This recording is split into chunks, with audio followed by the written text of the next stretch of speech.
You're live. Okay, good evening. I'm going to call the December 16th Select Board meeting to order. We are using Zoom webinar for our meetings, which allows for the public to participate in the meeting as an attendee. Attendees must register to participate. The registration link is unique to the meeting.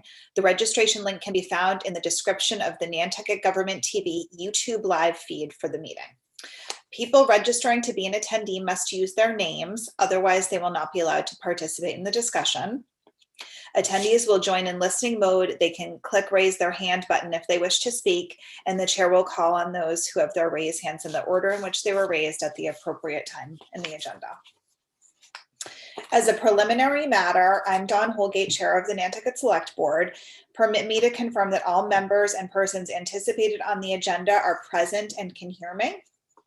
Select Board members in the order in which I see you: Christy Ferrantella. Here. Melissa Murphy. Here. Jason Bridges. Here. Matt Fee. Here. Thank you. And I will go through town staff members that I see are present. Erica Mooney. Here. Roberto Santamaria. Here. Amy Baxter. Here. Ken Beaugrand.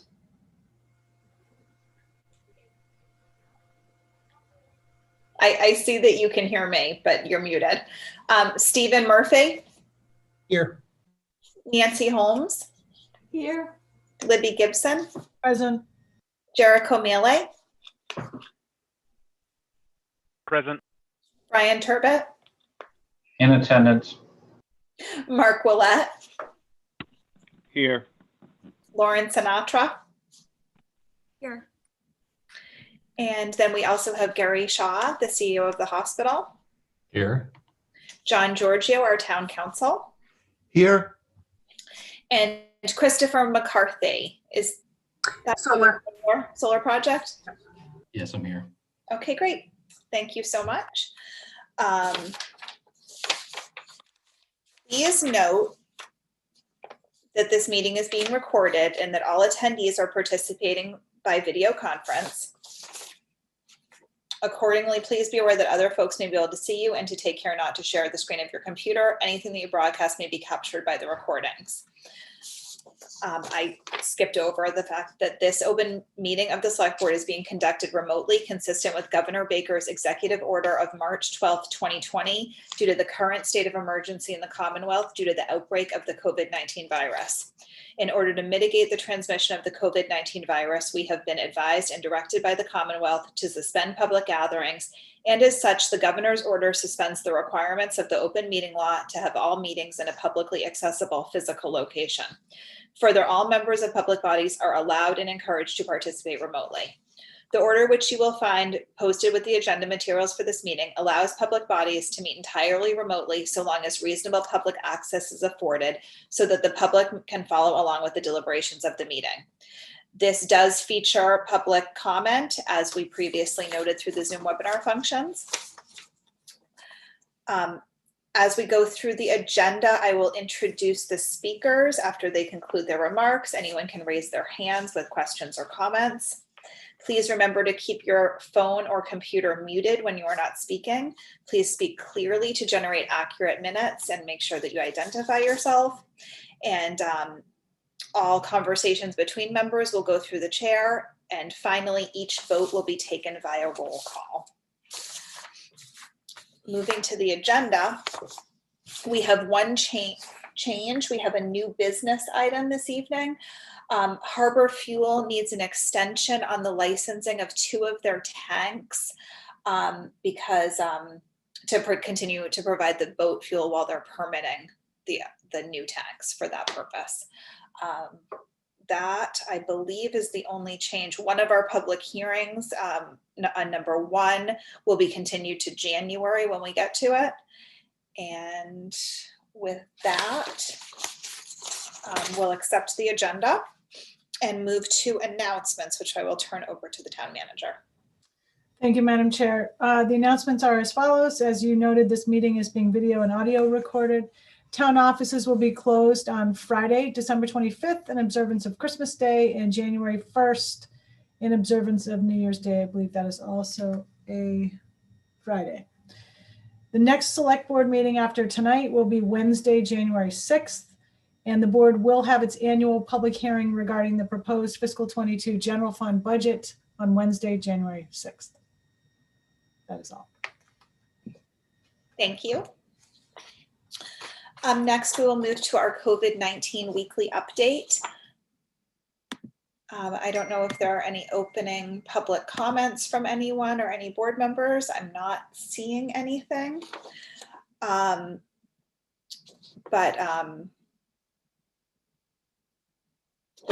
sorry, we'll turn it over to Roberto Santamaria.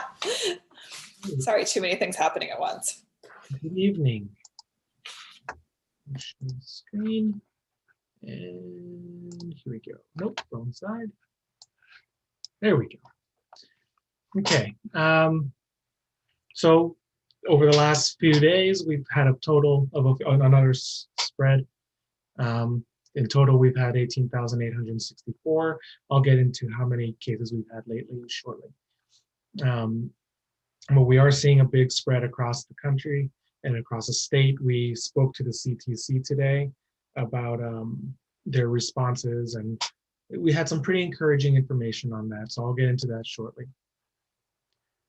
So real quick, over the last 7 days, we had 139 cases. If you remember the last presentation, we had 136 cases in the 7 days before that. So we are still in it's a pretty steady rise, but it is still pretty close to a one-to-one transmission.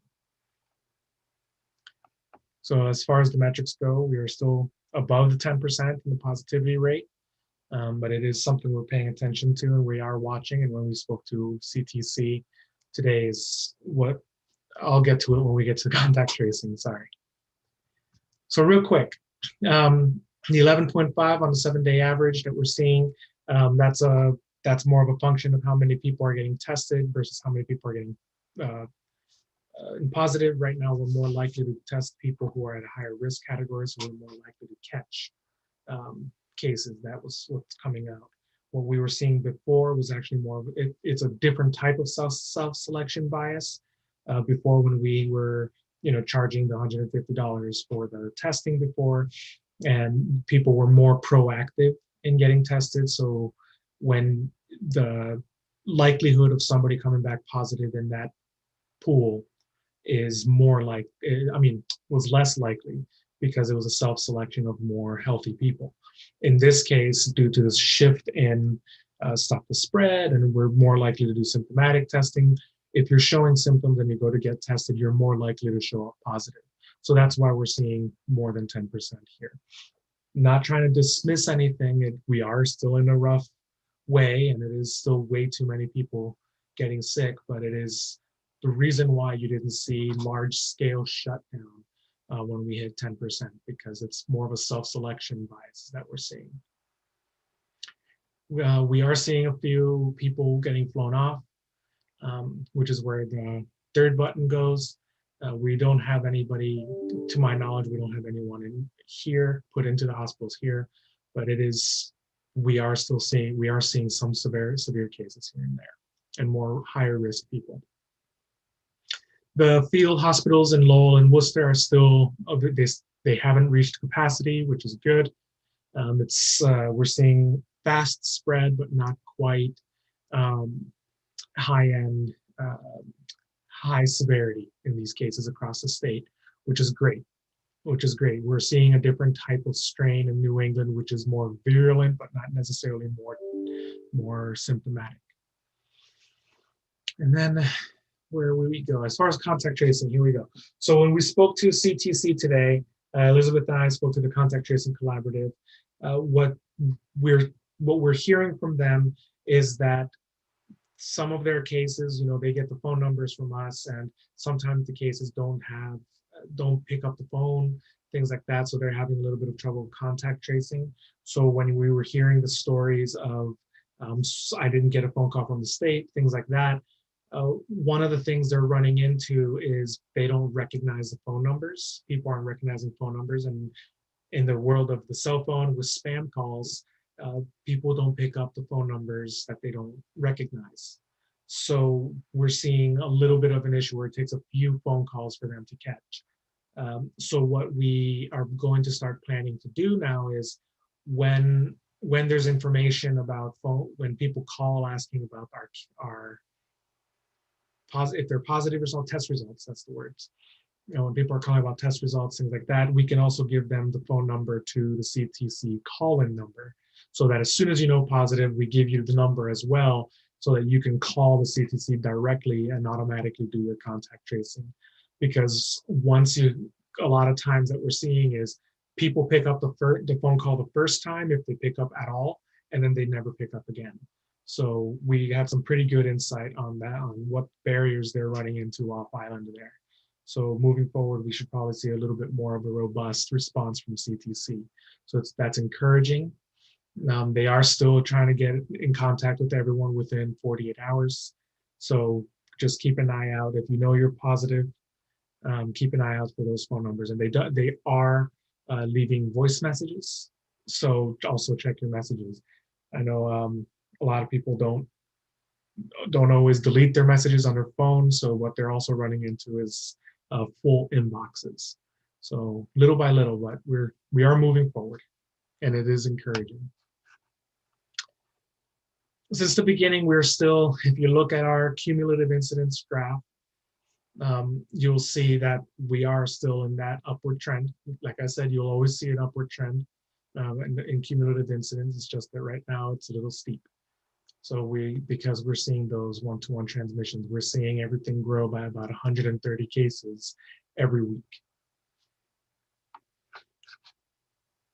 Which means that in the last 30 days, we doubled our cases, our caseload. So we went from a little bit under 300 to over 650 today. So we just need to really slow that down. And that means do not travel for the holidays. We cannot emphasize that enough. Traveling is one of the worst things you can do right now. Doing travel plans, fulfilling those travel plans is the most selfish thing you can do right now in the pandemic. We know what it does. We know that in Thanksgiving, we had a surge across the country because people traveled. Please do not travel. We cannot emphasize that enough. The traveling is perhaps the highest risk that you can do, traveling to go into other gatherings, because we're all sick of the word pod. So I'm going to say household. Do not interact with other households that are not your own. As far as sewage testing go, this is from the last week's sampling. We did see that graph still go up. So this 25 new cases per day has been pretty much spot on from what we were seeing. So we really need to keep an eye on it. But what you'll see here in the moving average is that the curve has kind of flattened out, has moved in one direct line. When you see this R number with the trend line, the R number is approximately 1. You know, it's just one-to-one transmission that we're seeing. And you see that from the 136 to 139. The difference is less than 1%. So it's actually really good. But when we compare it to the state's R number is still at 1.1, which means that the COVID is still going up, is still spreading to more people than just the one-to-one transmission. So that's why it's important to not travel. We're starting to slow down that R number here, but if we go out next week and we all want to see family, and if we go out and connect with family and we see friends, go to your Christmas parties, things like that, holiday parties, we will be seeing spread in comparison like Thanksgiving. As far as the vaccines go, I know there's more information to be given by Gary, but want to reemphasize the phases as we go. So what we're seeing is in phase 1, the clinical workers, and we'll hear that, and then with the long-term care facilities, police, fire, emergency. I just want to keep this up here for people at home so that they can be able to see it. And then before I turn it off, just want to reemphasize that with the testing site being closed tomorrow, don't expect maybe seeing a higher number than normal, especially with some of the, if you noticed in some of the testing that results that we saw today in the hospital's website, that said that none of yesterday's tests came back. So when those tests accumulate, expect high numbers, but it doesn't mean that just because it says 50 cases doesn't mean that there are 50 cases in one day and that the case is exploding. They do a very good job, Jason, Dr. Pearl and Gary, they do a great job at trying to break down that information on the website. So with that, I will stop sharing and turn it over to Gary. Well, thank you, Roberto. So I'm going to share and head over to a couple of graphs that we have. And what you'll see is, again, a rolling 14 days. The real rolling is the 7 that you'd look at out towards the right. Gives you a total understanding and a bar graph projection of what we're seeing for cases. And those cases are depicted by this yellow line on a 7-day rate.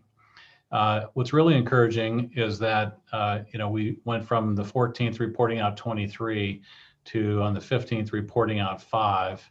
And although not showing yet, as of the numbers today that have come in so far, we'll probably be reporting out 7 tomorrow. So that would be a very positive trend if that 7 holds up and we don't get more results during the night. The number of people that are in isolation are the ones that are infected. Obviously, they're the numbers of these cases. You can see how the trend continued to go up. And people do come off of this, just based on the number of days that they've been in quarantine.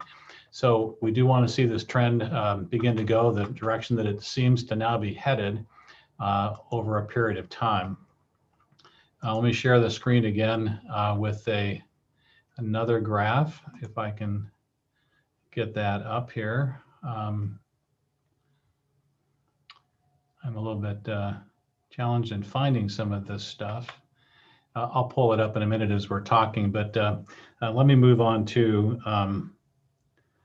another topic then, which would be the activity that we're seeing of those cases. Obviously, we want to see very mild or no illness. And what we're starting to see trend now a little bit into the emergency room with the cases that have been infected for 8 to 10 days or a little longer is a trend towards people that are coming in with pneumonia and some more severe respiratory distress. And yesterday we heel load off 2. Today so far another 2, out of the groups from the past. And we've had quite a good number of people coming in just for some assessment to see how they're doing, how their oxygen levels were, and they were not admitted, they were discharged, which is good because I think that trend shows that people are comfortable coming to the cottage hospital, getting evaluated, and then hopefully we can continue sending them home. Also on that activity, which was really stunning for us, as we saw a lower report out of numbers today.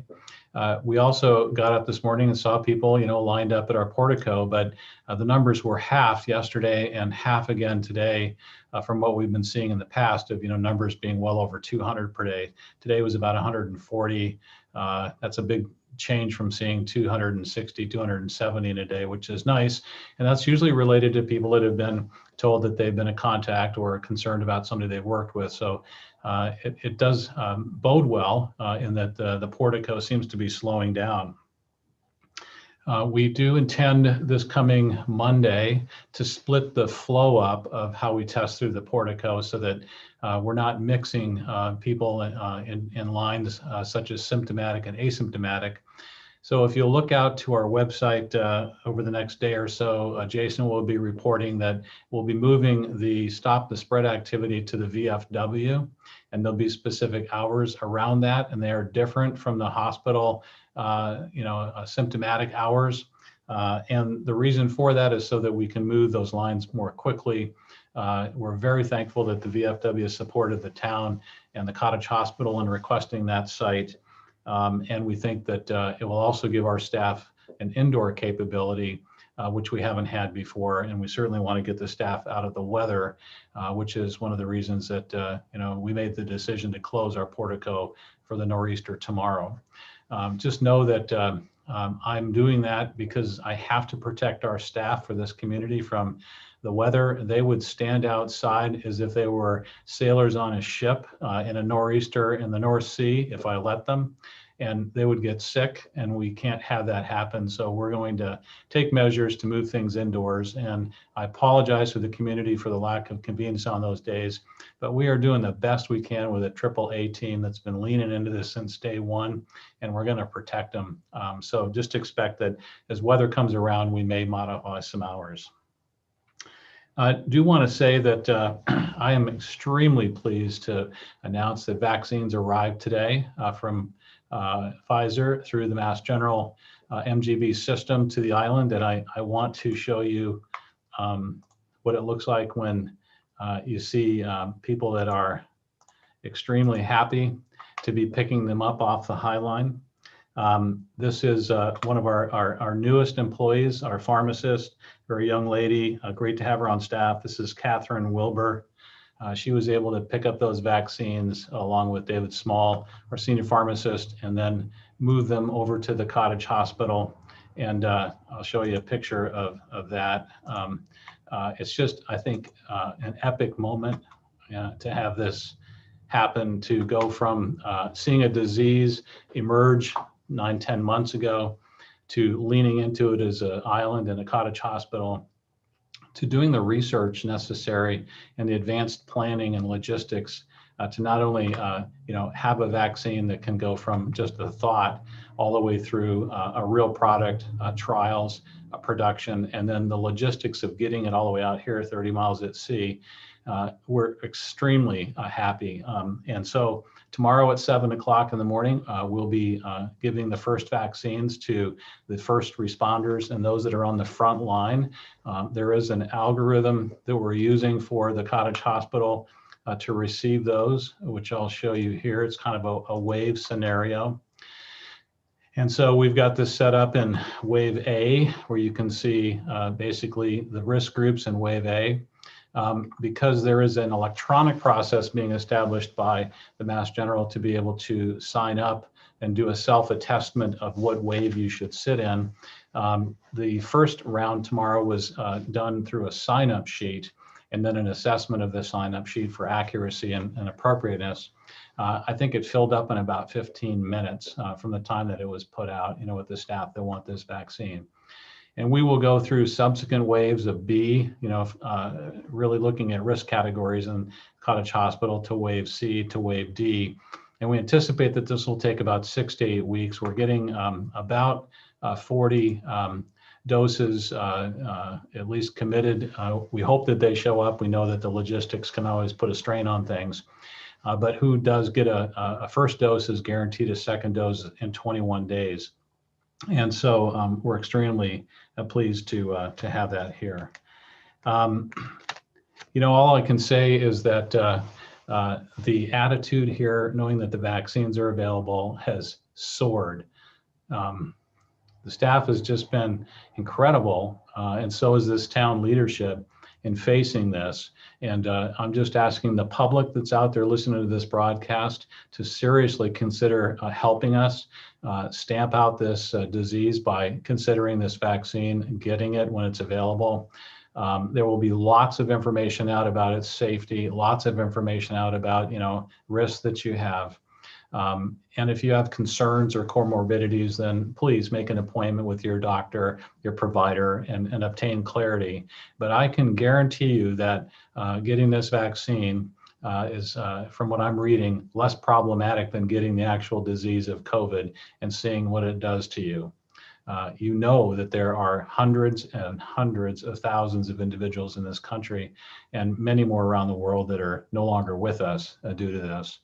So it's serious, even though We know that the community in general, a good part of our population is drifted, thinking that they didn't see severe illness with their friends or their families. It didn't progress to something that really bothered them and they need to work and they're still going out to do that.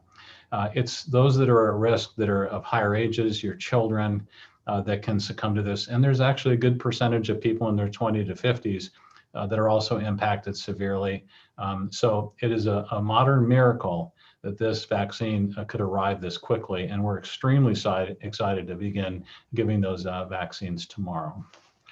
That's my report. If you have any questions, I'm certainly willing to answer any. Thank you. Questions?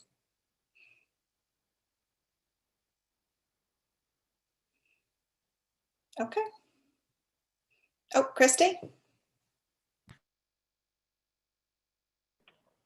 Thank you. It's not a question, but more so just a comment of a thank you to you and Roberto. I had about 10 questions written down for tonight, and all of them were answered throughout your presentation. So it was very thorough and very helpful, and answered a lot of the questions our community has been asking.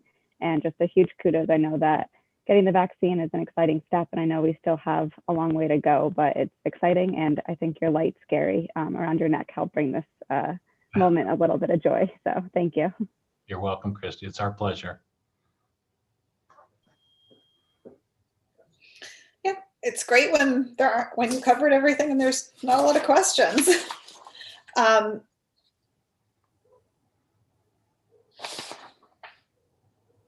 Do we have any updates from Amy or from town administration? Madam Chair, Yeah. I'm sorry, before we get to Amy, I think we wanted to go to Jericho.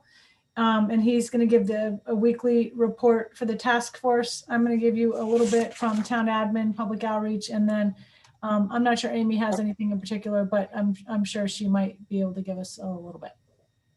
That's great. Sorry, jumping ahead. No problem. Jericho? Yes. So this is about the first full week of operations for the enforcement task force. We started on Friday officially, and I've got about a week's worth of data. Let me just pull it up here. I'm just going to read it. I think that's probably a little easier. We have, let's see. We have so far a total of 40 inspections. We're averaging just over 6 a day. Of those, we've had six events that led from those inspections. We've had 6 different enforcement actions. We've also had a total of 6 tips leading to enforcement actions. From inspections, we've had a grand total of 54 enforcement actions.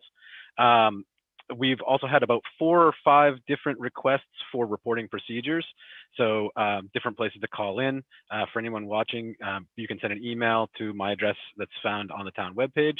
You can also call the fire or health or police department, and it'll get to me as well. We've currently got about a total of 3 citations, I believe, for a grand total of $1,200. And we're doing daily regional patrols with health agents at the moment.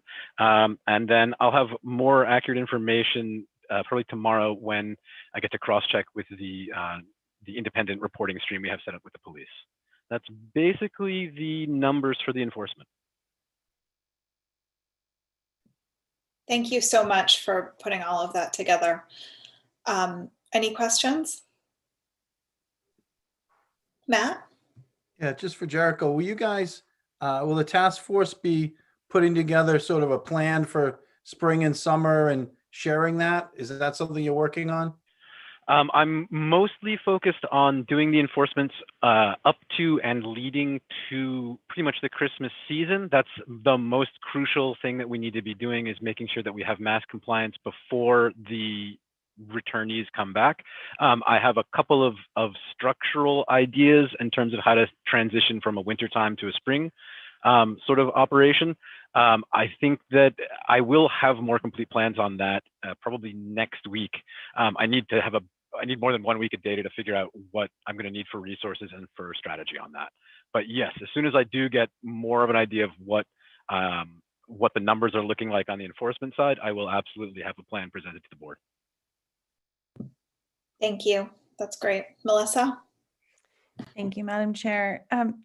To Jericho, through you, The actions that you have taken, were those businesses, private households, or what kind of things were you finding without going into too much specific detail? Primarily, we're looking at workplace violations. We're also using any reports or complaints as a kind of entrance to do an additional round of education, as well as making sure that everybody has the fully updated guidelines. It's been primarily, I think, about well over 75% of them have been job site related. Those are the most visible. They're not necessarily the most dangerous. So don't draw any conclusions as to it only being a trades problem or only being a this problem. It's just the most visible angle that we have at the moment. And it's the one that's sticking out the most. So we're seeing it the most.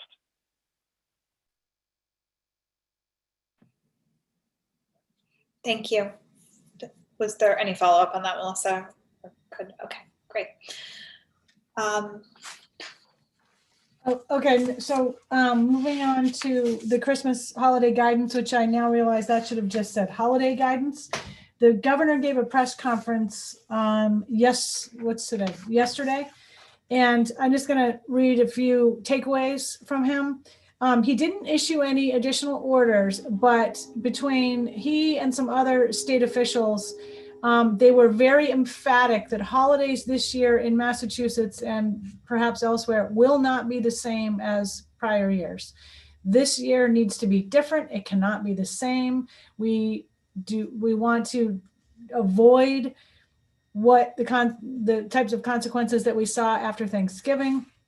He again emphasized that the safest way for people to handle the holidays is to celebrate with members of their own households, do not travel, avoid gatherings with people you don't live with. Department of Public Health guidance came out yesterday, I think, and I'm going to have Erica put up a couple of links of some outreach we've been doing on the website for people to see. He said this phrase, which is very true: actions have consequences. And some of this is just what Gary was saying. When people are traveling and gathering, they are spreading this virus, and it can get to people who are at high risk and they will die. So think about if you want people to die by doing these activities. The governor did say yesterday anyway, he wasn't intending a rollback, but as we can see, a number of cities and towns throughout the state are doing their own rollbacks. So this is just a travel graphic that we've put together, and we don't want people to travel, but if somehow they feel it's absolutely necessary, then these are the actions that really must be taken. So just wanted to show you that. Erica, can you go to, I think there's two more. This is just a bit of a graphic and some information. We were being asked for what's Nantucket's business guidance, and there is legitimate confusion. There's a lot of orders out there between the state and the town. So this was meant to be a summary to show what the differences are. Or more specifically, what is in place for Nantucket.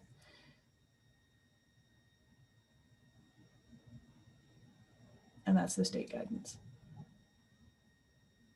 And I think, was there one more?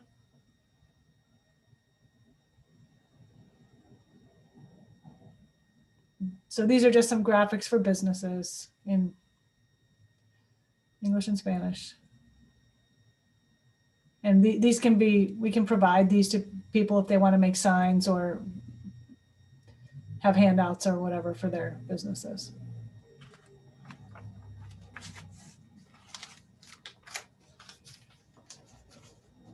This was the pod graphic. I know Roberto was saying people don't like that word, or I don't know. It basically means your own household. We like the word. It's just people are tired of it.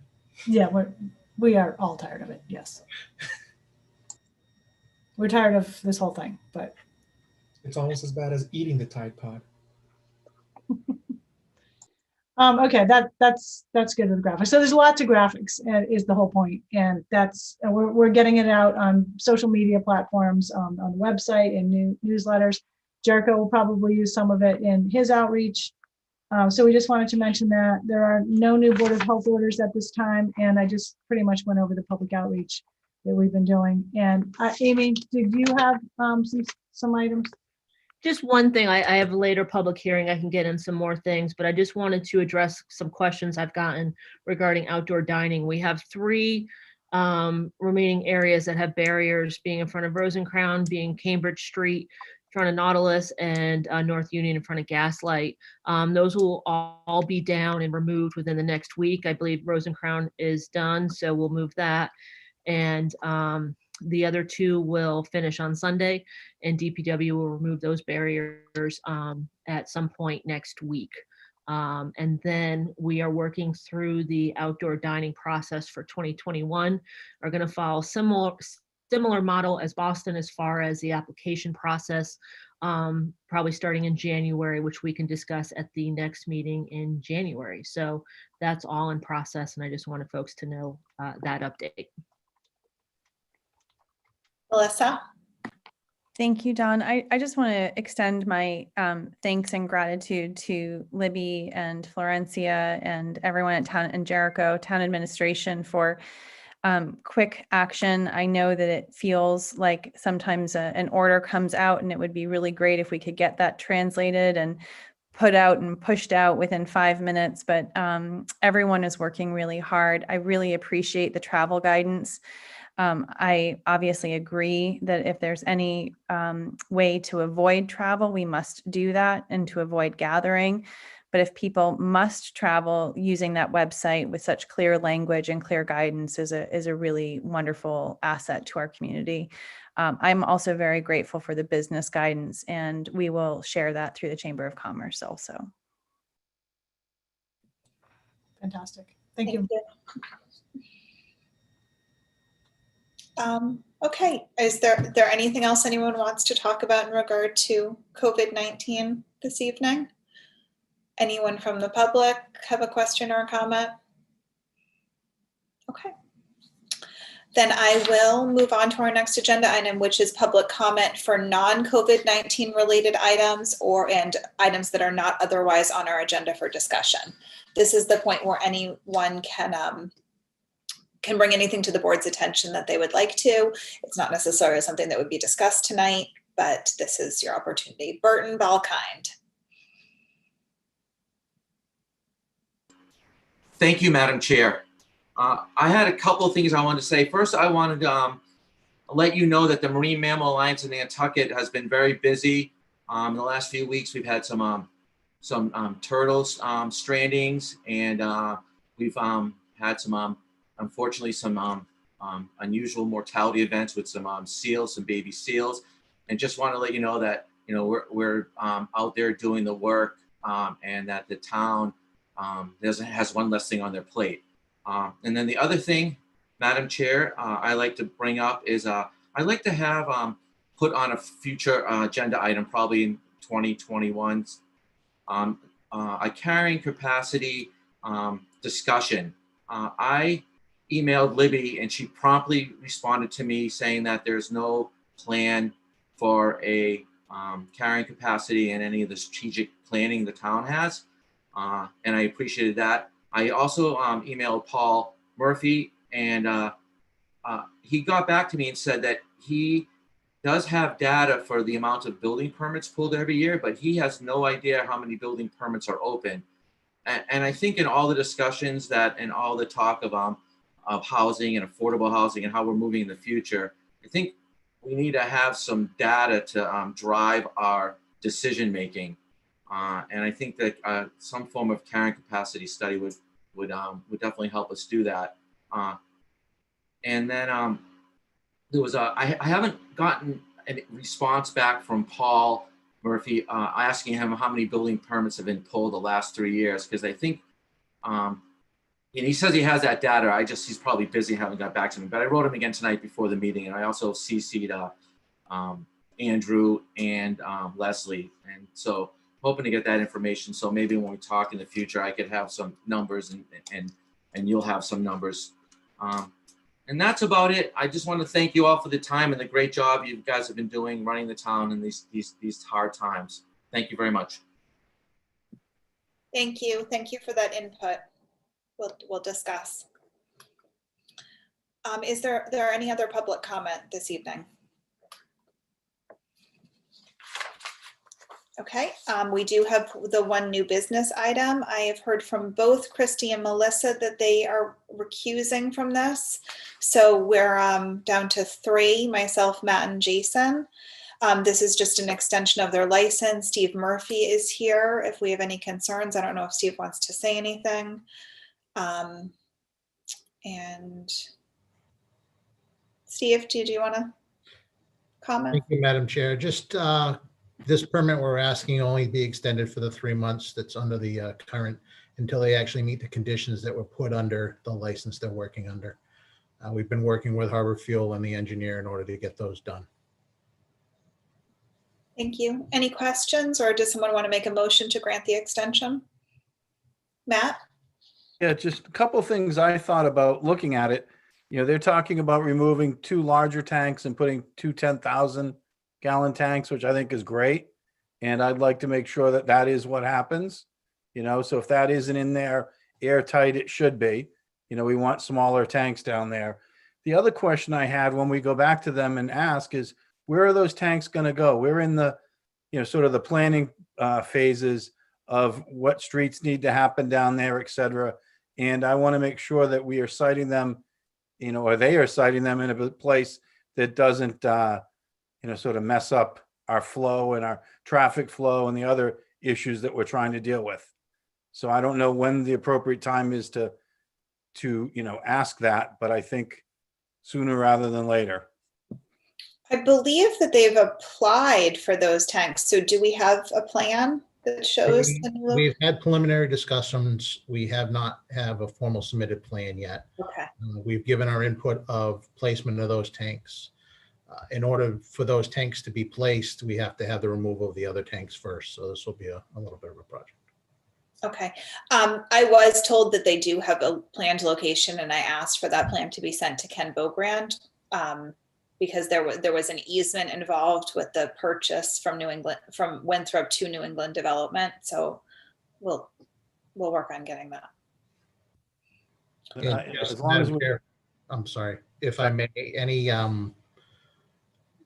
permits and licensing will have to come through the board for those because of the gallon amounts. So. Thanks. Thank you. well, knowing we'll get that before we get to phase 2, I'll move approval. Second. Thanks, Jason, thank you.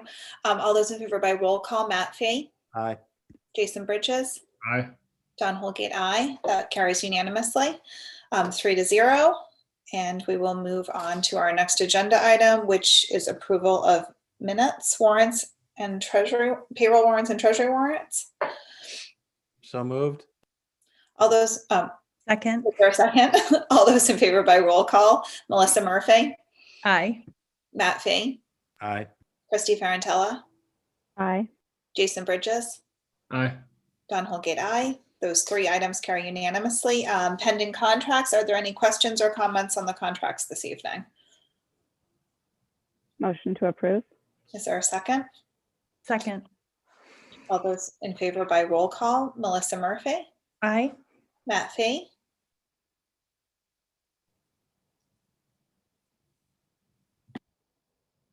muted, Aye. Christy Ferrantella, Aye. Jason Bridges, Aye. Don Holgate, aye. Those carry unanimously. Lauren, did you want to make a comment? No, just queuing up for the next item. Okay, thank you. You are up for the next item: presentations, energy coordinator update on solar project at Wannacomet Water, 1 Milestone Road. Yes, thank you, Madam Chair, and good evening to the board. I'm pleased to bring this project before you tonight. It's been in coordination for quite a while now. I'm going to be joined by Chris McCarthy from SunPower, who is controlling the PowerPoint slides. So Chris, if you could bring those slides up, please.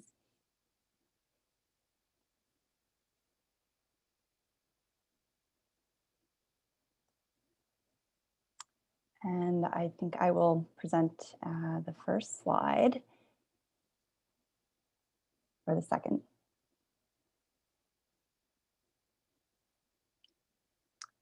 So last summer, the Energy Office coordinated and managed a municipal solar procurement with the assistance of a grant-funded technical consultant and in support of the Select Board Strategic Plan for Sustainability and Environmental Leadership. We issued the RFP, and in that RFP was nearly over 24 municipal facilities and properties across all departments.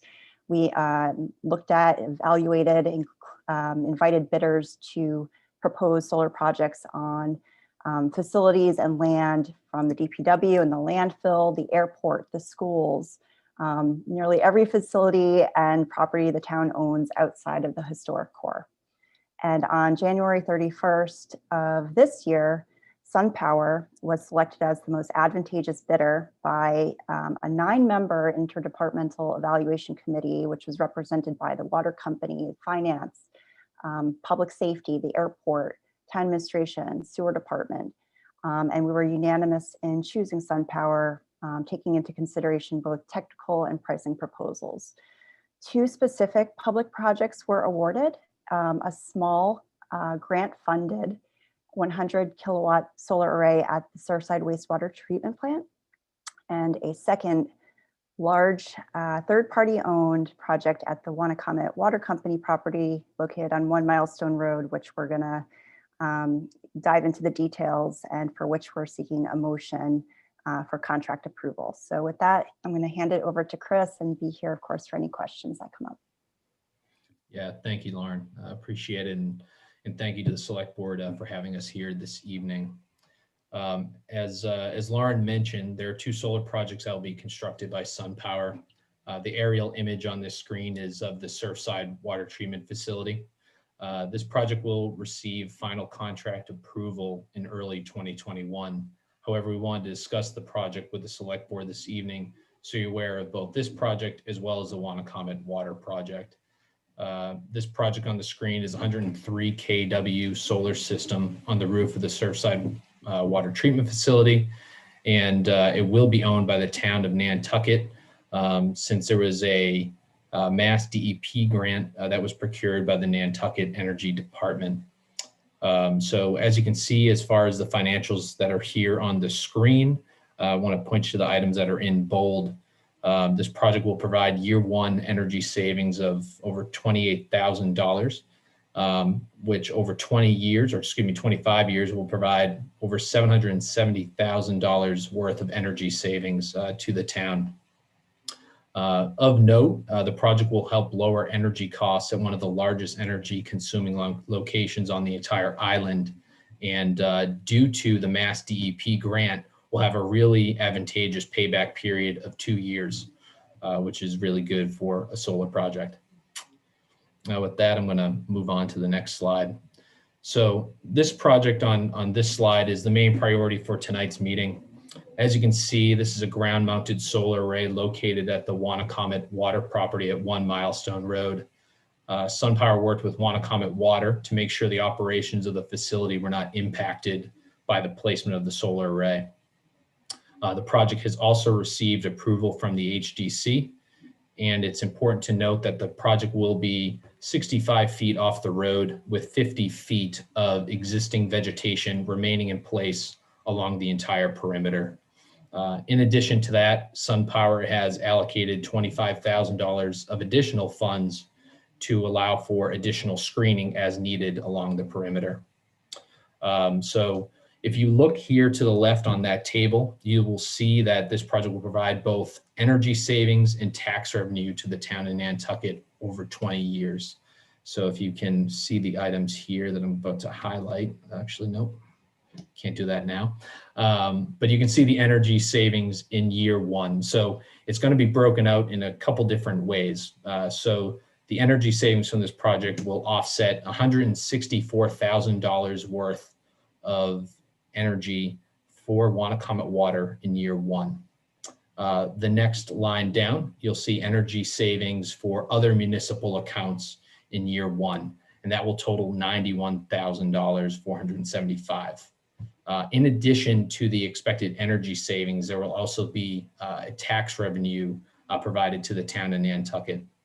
The year one benefit of that tax revenue is expected to be $37,265. That amount will increase will escalate, excuse me, at an amount of 2.5% per year over the term of the contract. So in total, the year one savings, the tax benefit plus energy savings, will provide a $292,740 benefit to the town of Nantucket.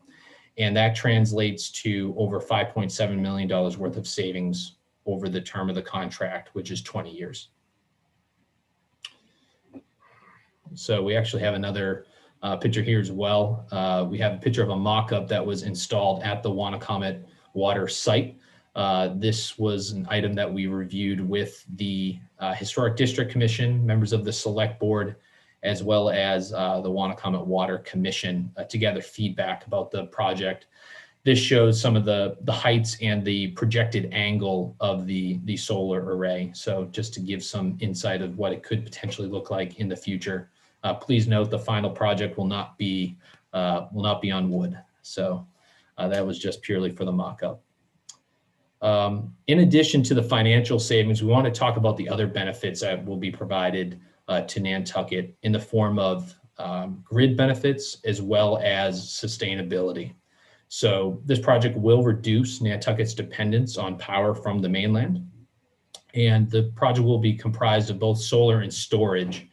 This solar and storage combination will help reduce the summer peak load and further defer the need for a third undersea delivery cable. The project will generate enough electricity to offset 46% of the town's annual energy consumption, which will also provide a benefit of 4,233 metric tons of greenhouse gas emissions being offset, which will help mitigate the effects of climate change and ultimately elevated sea levels. At the bottom of this screen, you will see some additional sustainability metrics in regards to greenhouse gas emissions, CO2 emissions, and carbon. So we wanted to walk this group through some key project milestones, as well as some items that are going to be closed out over the coming months. So on the left-hand side of the screen, you'll see the local approvals that have been completed, as well as what is still opened and scheduled to be completed by the end of 2020. So you'll see that procurement has already been awarded, as well as an HDC approval. In red, this is where we are here tonight with the select board meeting and requesting approval. And then after tonight's meeting, this project will be going over to the Wannacomet Water Commission for approval this upcoming Monday. And from there, we will be working with Nantucket's town council to finalize the contracts before the end of 2020. And on the right-hand side of the screen, you're going to see it labeled as items to be complete in 2021. So members of SunPower Nantucket are going to work together to finalize the approvals needed from NHESP and Mass DEP. These conversations are currently underway and are expected to be finalized in early 2021. The solar project is interconnecting into the local utility grid with National Grid. It will be currently going through a report and study from National Grid that's still pending, but we are expecting results of that to be finalized in early 2021 as well. Last but not least, you're going to see that this project has been submitted for the Massachusetts Solar Incentive, which is called the SMART program. So this has been submitted into that, and it's pending final review from the Massachusetts Department of Energy Resources. So the next thing we wanted to talk about was the contracts and timing, as well as next steps. So the main driver for us coming in here this evening for discussing a motion for the contract is because of the federal tax incentive associated with this project. The federal tax incentive is scheduled to reduce at the end of 2020, and the tax incentives directly tie back to the financial benefits that we shared on the earlier slides here this evening. So what we wanted to do is walk you through the suite of contracts that are associated with this project. You'll see those highlighted here in orange. So the first is the pilot. That's short for payment in lieu of taxes. This is the document that allows for that tax revenue to be provided to the town of Nantucket. Just to summarize that again, what that means in regards to the financials, it's expected to provide $37,265 worth of tax revenue in year one, which will escalate at 2.5% per year over the term of the project, which will provide a benefit of over $766,000 over 20 years. The next item down is the alternative on-bill credit, goes by AOBC for short. This is the contract that allows for the energy credits to be applied to the town of Nantucket and Wannacomet water energy bills. So this is the item that allows for the energy savings. In total, what that is expected to provide as far as a financial benefit for the town of Nantucket and Wannacomet water in the form of energy savings is over $4.9 million over the 20-year term. And then last but not least is a land lease contract. This allows for the placement of the solar array at the Wannacomet property. It's going to have a nominal dollar value associated to it. And the reason for that is to allow for the energy savings as well as the tax benefit to be the main financial drivers of this. So that's what that allows.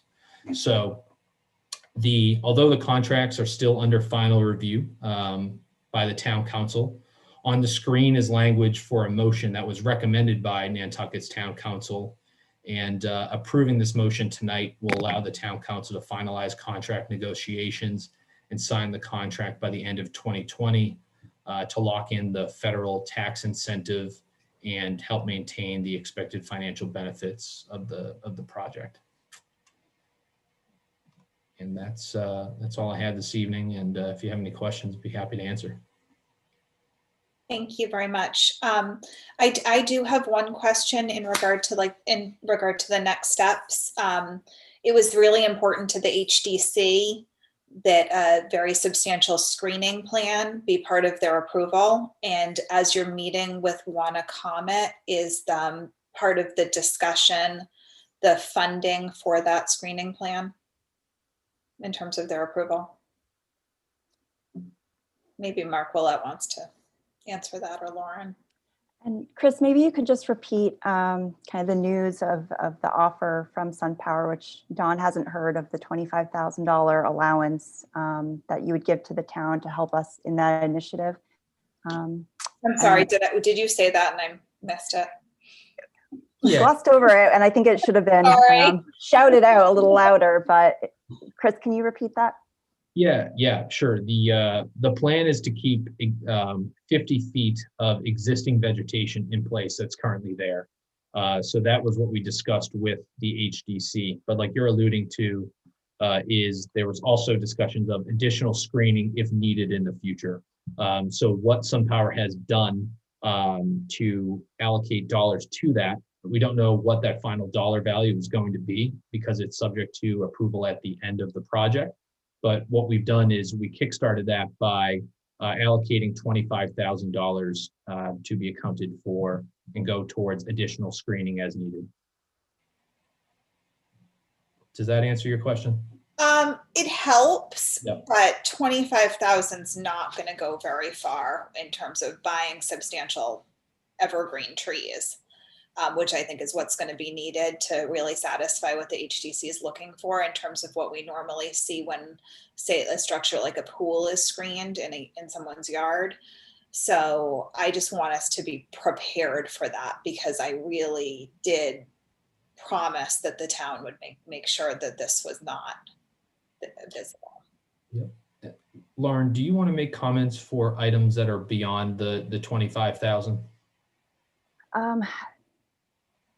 So I think what we agreed to with the HGC was to evaluate the site pre and post construction. Pre-construction, we're going to look at large gaps larger than 4 feet to target for tree planting and shrub planting, that it would also host those rare habitats that are in question.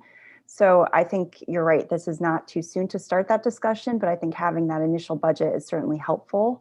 And then you're right, we can bring this up with the water company commission about costs that go above and beyond that initial $25,000 allowance. Thank you, Lauren. I just want to be ahead of this because I don't want it to come to a point where we haven't planned for it. Shouldn't, it's Matt. Shouldn't, Sorry, Matt, I can't see you if you had your hand that's why I'm just speaking up. Shouldn't we have that as sort of have that figured out for the final negotiation of terms and conditions? I think that has to be, who's responsible, how they're going to do it, how are we going to ensure it happens? That should be ironed out so that it isn't an issue.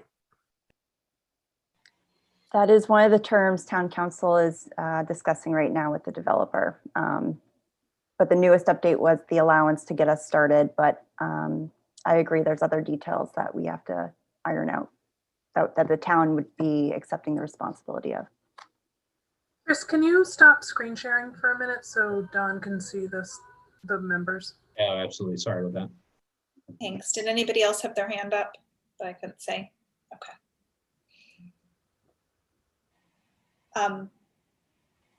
Oh, Jason?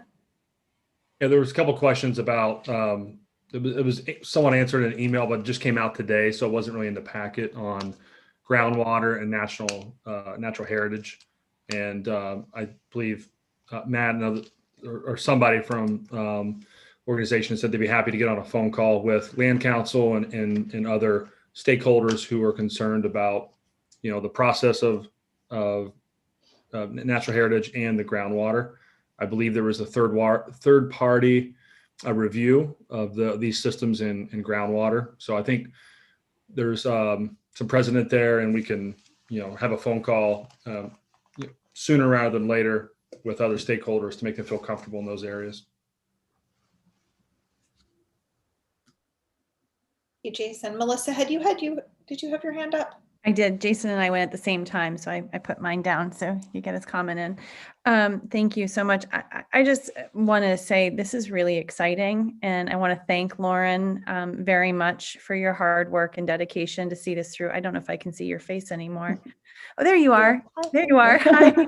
And thank you, Chris, for a great presentation. But this is, I know there's a lot of hurdles and a lot of negotiation and complications, but in the end, this is a wonderful benefit for our community. So I just want to say thank you.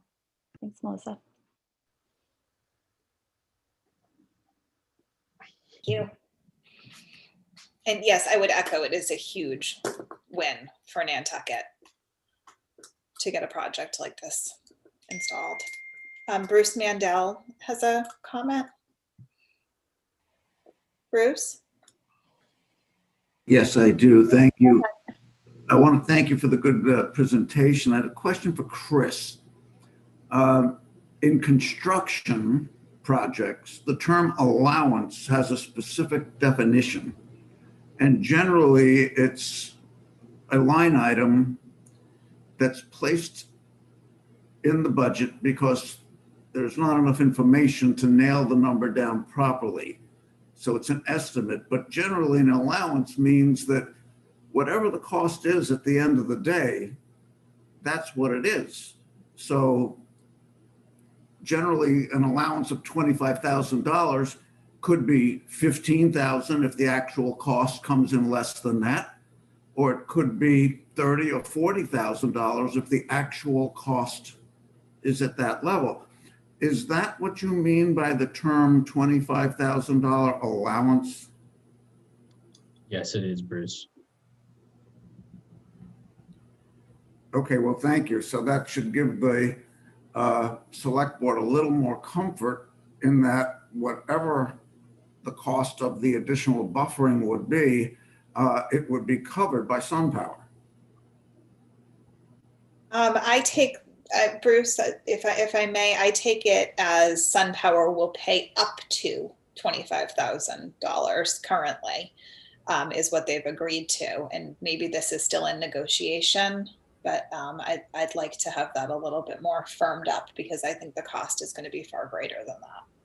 Yeah, sorry, I must have misunderstood Bruce's explanation, but yes, Madam Chair, that is correct, up to 25,000. Okay, I think that you all understand what we're hoping to see, or what at least I'm hoping to say, and and Matt chimed in on that too. Or not see. But so does anybody have any other questions? Any other public comments? Okay. Thank you both for being here. I think we need a vote on the motion though, Dawn. That would Oh, I'm allow. sorry. The contracts were already approved under pending contracts. Oh yeah, it was already approved. So it's already done. Town council recommended the motion as it was written. I don't know if we could just. I'm happy to read that and make that motion. Let me just pull it up in my packet here. Just pull it up, Melissa. Yeah. I know exactly what I saw that in the packet. Hold please. A very big agenda item here.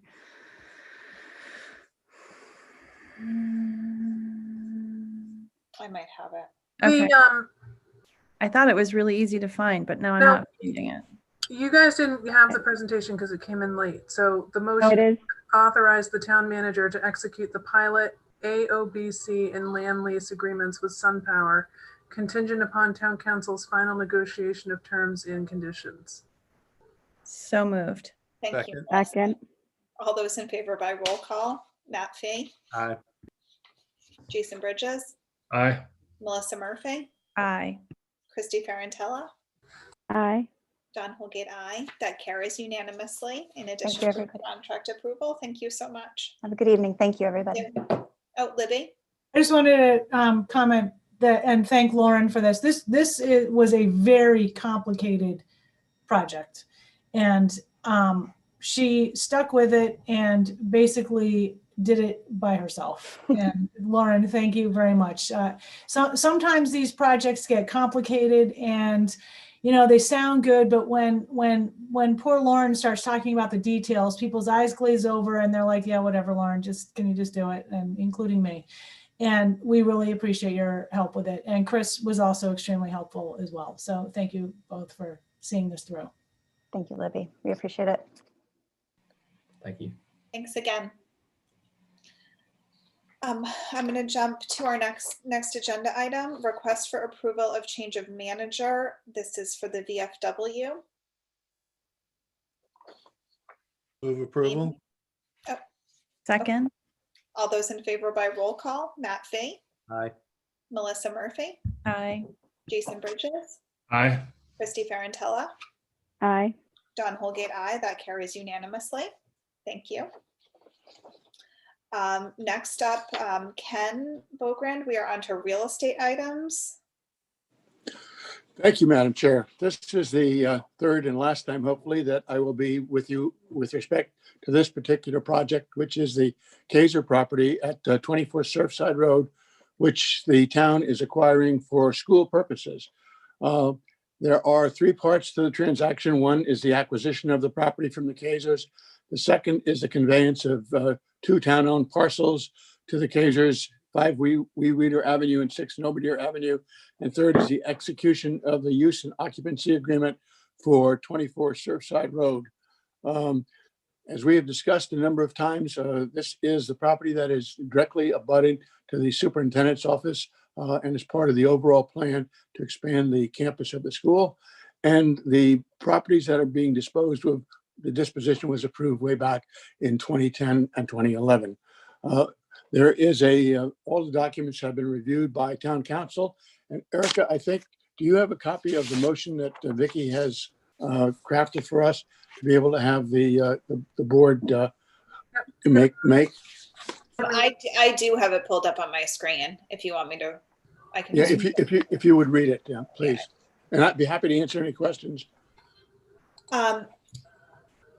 Move that we vote to approve and execute the following documents to effectuate the land exchange between Peter H. Kaiser and Thea K. Kaiser and the town of Nantucket.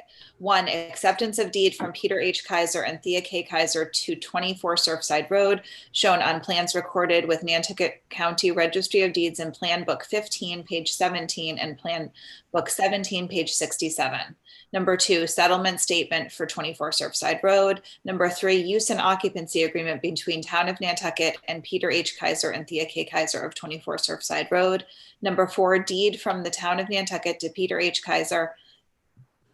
Oh, that just changed my whole screen. Let me see where I was. Deed from the Town of Nantucket to Peter H. Kaiser and Thea K. Kaiser of 5 Weeweeder Avenue, shown as Lot 1 on a plan recorded with Nantucket County Registry of Deeds as plan number 2011-32, and 6 Novadear Avenue, shown as Lot H on a plan recorded with Nantucket County Registry of Deeds as plan number 2011-21. Number 5, settlement statement for 5 Weeweeder Avenue and 6 Novadear Avenue. And number 6, any other closing documents approved by town council necessary to effectuate the land exchange between the parties. Thank you. Can someone make that motion? So moved. Is there a second? Second. Any further discussion? All those in favor by roll call: Matt Fee, Aye. Jason Bridges, Aye. Melissa Murphy, Aye. Christy Ferrantella, Aye. John Holgate, aye. That carries unanimously. Thank you so much for all your work on that, Ken and council and board members. Next up, Next item is the disposition of parcel A, Weeweeder Avenue, subject to pedestrian easement. This acquisition and disposition were approved back in 2011 as part of the Paper Roads project, and we are following through on the settlement of this. What this does is it clears up the property relative to location, but more importantly, the disposition provides for an easement, pedestrian easement, as shown on the exhibit plan, because it's the only way for people to be able to have access here. So the matter was reviewed by the Real Estate Assessment Committee. The pricing was $2 an acre for the $2 a square foot for the 4,050 square foot, or 8,100 plus the legal and other fees, and also the pedestrian easement. It is our recommendation that the select board approve this transaction. any questions? Is there a motion on this? So moved. And just a quick comment before as I make it is, I have friends who've lived out there. The paths are used by a lot of neighbors. That's a great thing to have in here. And so I move approval. I'll Is there a second. Second. Okay, all those in favor by roll call: Matt Fee, Aye. Jason Bridges, Aye. Melissa Murphy, Aye. Christy Ferrantella, Aye. Holgate, aye. Carries unanimously. Next up, we're going to move to public hearings. And on this first one, I'm going to recuse myself and Jason will take.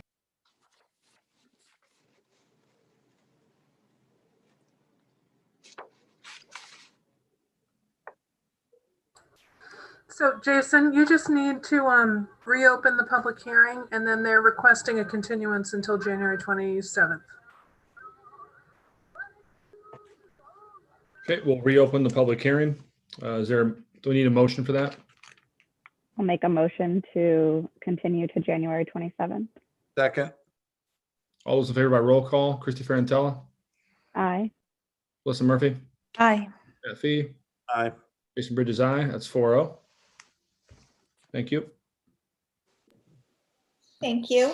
Public hearing number 2, to consider taking of portions of Querl Avenue and Hancock Streets. I'll open the public hearing. Madam Chair, this is put forward in order to be able to address the title issues that exist with respect to the properties in this area. What is important is that this transaction was approved in the town meeting of 2014, And there is no additional ground cover given to provide any additional property rights to the abutters, but it's designed to be able to clear up the title issues relative to the strip of land that abuts the three-party properties that are involved with respect to this. So the proposal is that we would do the order of taking. We would then publish the information relative to the order of taking. And then once that's settled, we would come back to you with a proposed disposition of these properties to the abutters at the appropriate time. And you can see on the chart, there are 5 separate parcels that make up the property that's involved in the proposed order of taking that abut the different properties in this area over in off of South Shore Road. Are there questions on this? This is a public hearing. Is there anyone from the public who wishes to speak on it? Seeing none. Shall we close the public hearing? Is there a motion? So moved. I mean, Second. to approve? To approve, yes, thank you. All those in favor by roll call, Matt Fee, Aye. Jason Bridges, Aye. Melissa Murphy, Aye. Christy Ferrantella, Aye. Don Holgate, aye. That carries unanimously. Next, number 3, we have a public hearing to consider junk old metals and secondhand articles license application for Emma Young at 7C Hannaby Lane. Hello, okay. For this license, Nantucket Creative Reuse and Emma Young are applying for a license in junk metals and secondhand merchandise. Basic premise behind the business would be function as a shop selling leftover materials and craft supplies that could be used for creative purposes, including fabric swaps, wood scraps, small recyclables, paper, with the goal of reducing waste going to the landfill, creating a year-round place to drop off unused materials to share with the community. A very nice idea.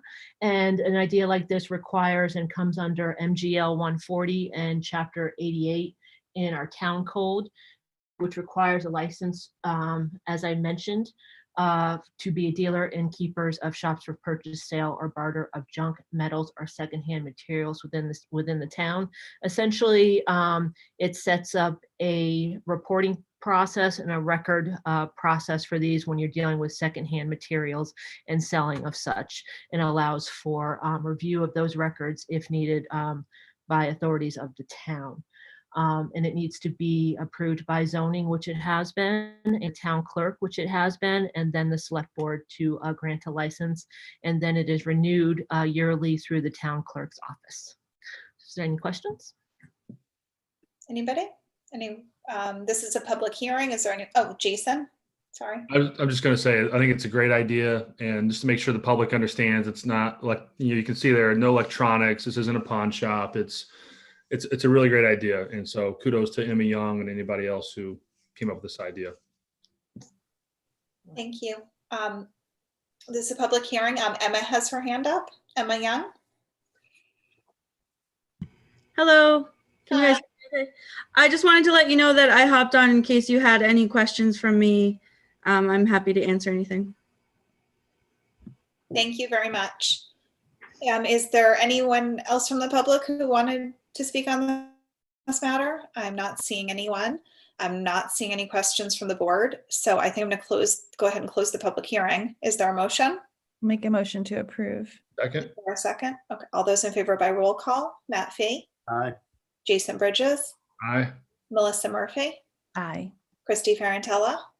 Aye. Don Holgate, aye. Thank you. Next up, we have public hearing to consider renewal of the annual liquor licenses. Amy? Thank you. And actually, it's an annual renewal of all annual licenses to Oh, yeah, sorry. Yep, no worries. Virtual or car rental.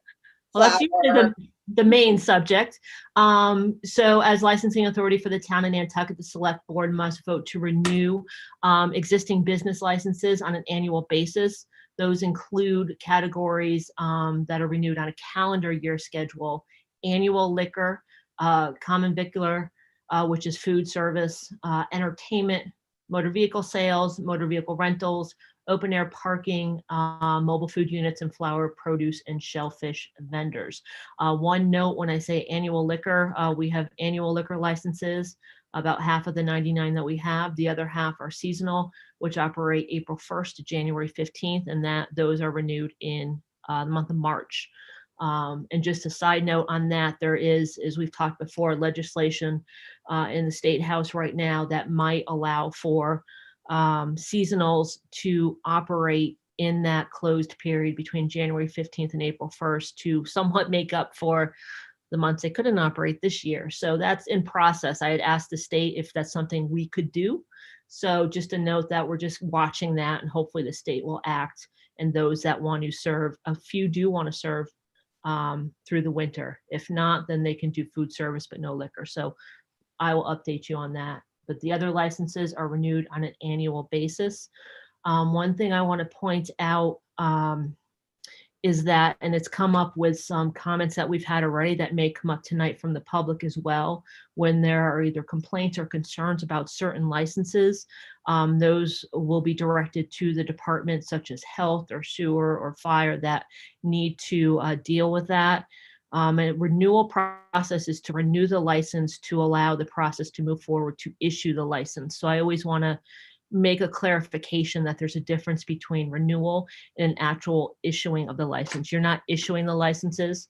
They are renewed, and then folks need to go through their usual inspections, fees, whatever is required to issue that license. So we can hear complaints or we can hear concerns, and those will be dealt with, but it will not interfere with the renewal process that's allowed by right for the license.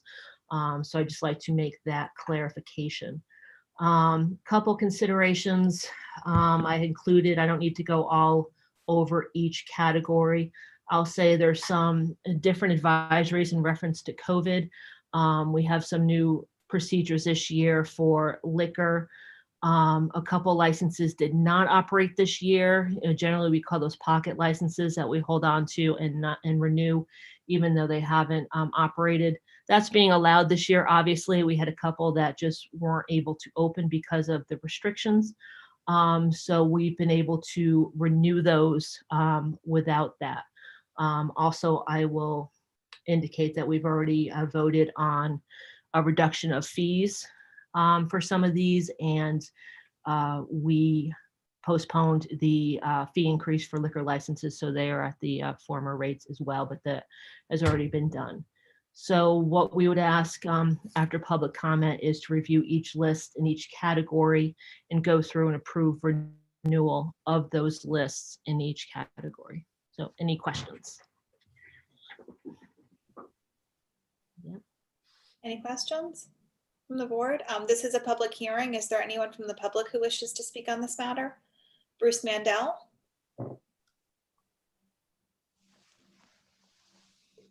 Thank you, Madam Chair. I sent an email to the members of the Select Board and Town Administration. And I just wanted to, and Amy, thank you for that explanation, the difference between the renewal and the issuance. It's very helpful. In that matter, I'd like to raise at least one concern. There are many that the neighborhood and community has about Millie's and Millie's Market. Bruce, I just wanted to mention that Millie's is a seasonal license. I'm not talking about the liquor license. I'm talking about their common victular entertainment and the food trucks. Okay. Which I believe is the subject, and they are listed on the exhibit.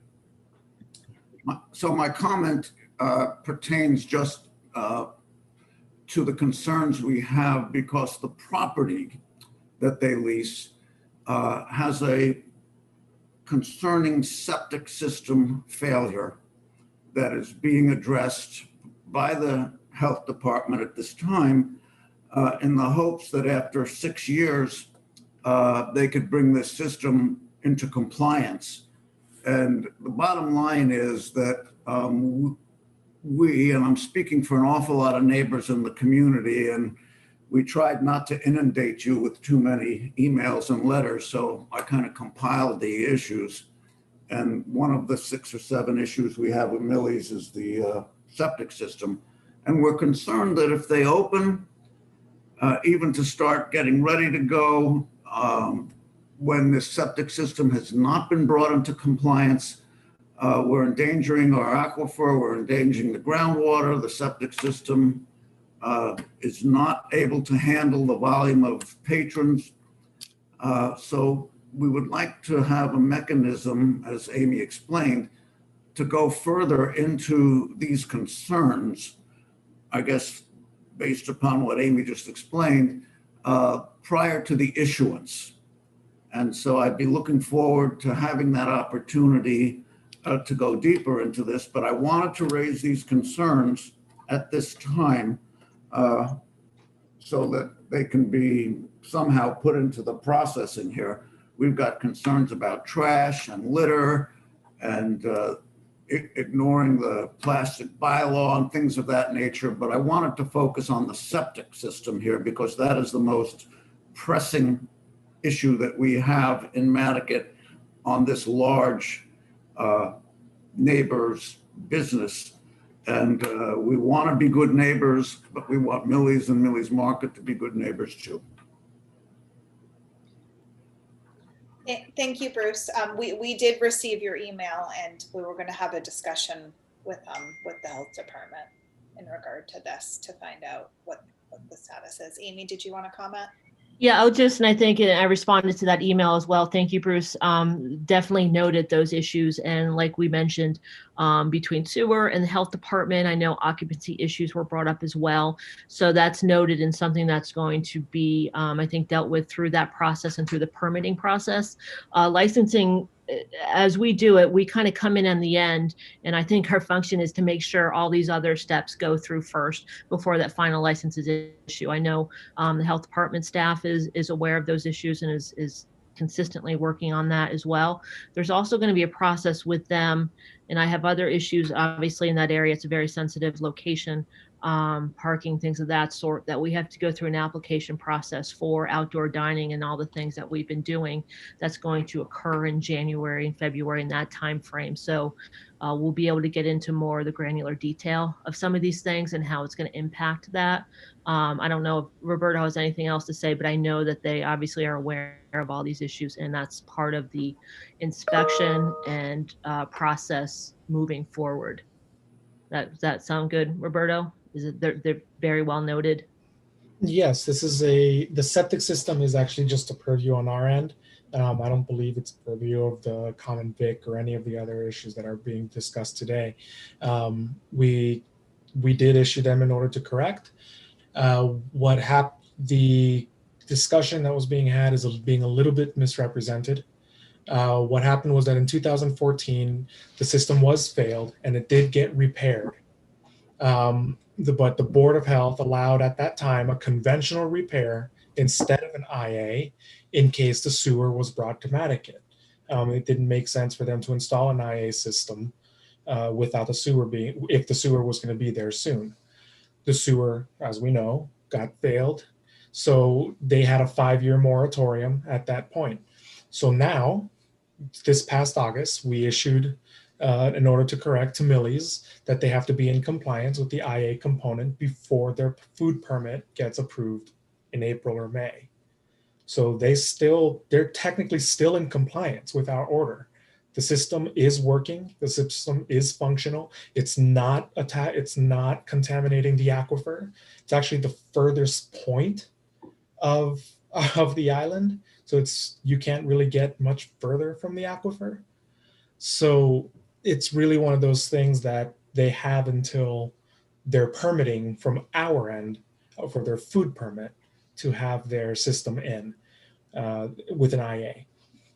So we've already let them know, and they have basically 4 months to put it in, 5 months. Thank you, Roberto, for the clarification on that. Bruce, did you have a follow-up? I see your hand is still raised. Yes, I just wanted to thank you for that explanation, Roberto and Amy. Perhaps I didn't word the concerns as accurately as I could have if I had been better informed. But those concerns are legitimate as far as the community is concerned, and we're very interested in addressing them.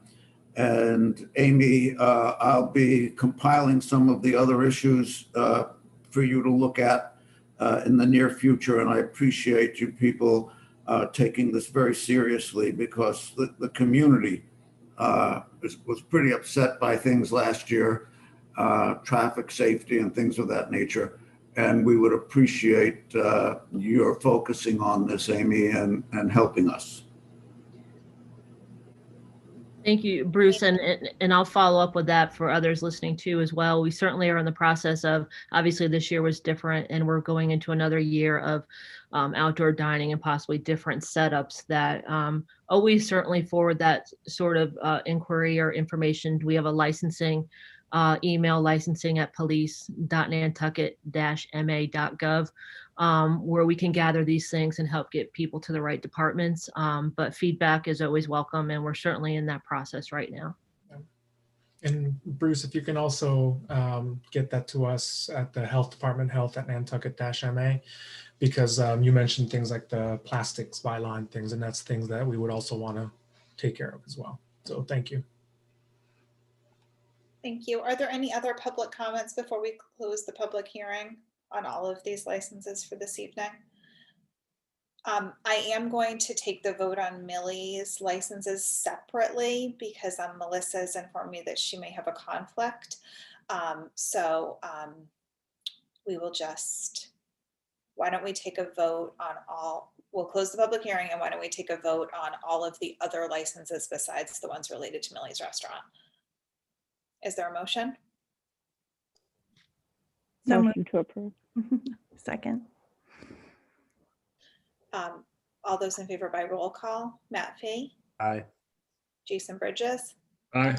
Melissa Murphy, Aye. Christy Ferrantella, Aye. John Holgate, aye. And then Melissa's recused, and we will take a vote on the Millie's licenses that are before us this evening. Motion to approve. Is there a second? Second. All those in favor by roll call: Matt Fee. I'm going to recuse. They're a customer. Okay. Jason Bridges, Aye. Christy Ferrantella, Aye. Don Holgate, aye. That carries unanimously 3-0. I guess that's it for this evening. Thank you. Thank you, Amy. Town managers report. Thank you. So this is the monthly town management activities report, and I'm not certainly going to go through every single item, but rather I tried to put in bold some of the items that are very current and that I wanted to bring to your attention. We are working on a number of plans. The Coastal Resiliency Plan is one of these. The consultant is on board now that is helping to develop the plan, and interviews with stakeholders have begun. As the board knows, the strategic plan was reviewed at your meeting. Was it last week? I feel like it was months ago, but maybe it was last week. And it was continued to January for further revision to the housing goal that was being in question. And by the way, I have not gotten any wording suggestions. I know everybody's busy, but try to get those to me so we can get this on the January agenda. Sustainability office structure, we are trying to program some funding into the fiscal 22 budget to engage professional services to help us with how we would structure a sustainability office. The Nantucket Water Quality Improvement Plan, this has been lingering for some time, and we have not been able to get to it because of other priorities and of course COVID. So we're working to schedule a review of this plan, which is not so much of a plan as a study, and getting that before the board. And also we wanted to meet with the Nantucket group to review it with them, but before really it goes to the board. The Community Wildfire Protection Plan, there's been a draft that you all may recall that right around January, February of 2020, I guess it was, yeah, earlier this year. This plan is being developed by a state and the State Department of Conservation and Recreation, I believe it is, and they've hired a consultant to prepare this plan for Nantucket. A draft has been submitted and it's under review for comment. It will come to the board at some point sort of soon. We have a number of meetings going on. Cabinet, of course, is a regular meeting. We had 2 extra meetings with Cabinet in November and December for the budget, Board of Health meetings, budget planning, and other meetings as noted there. We do have some internal meetings going on regarding recreation, a recreation function within the town and the community school, and some interesting ideas with regard to that. I mentioned that during the budget presentation last week. Some other projects that are ongoing. Obviously, we have a lot going on with COVID-19 and keeping up with recent state guidance and other types of guidance and outreach and all manner of things related to that. So that is taking up quite a bit of time. Island Home, we have some planning, stakeholder and community forum scheduled for January. DPW's got some projects, specifically some visible ones recently, South Water Street, some fixing of the cobblestones there, and the Orange Street bike lane. PFAS, the draft island-wide risk assessment report continues to be under review, and we will be getting back to that before the board. Hopefully we will have a draft report sometime in January to bring back to you all in the Board of Health. SPPF, as we know, we had a lot of activity with that project over the summer into the fall, and as recently as last night with a joint executive session with Concom, and that will be continued into January.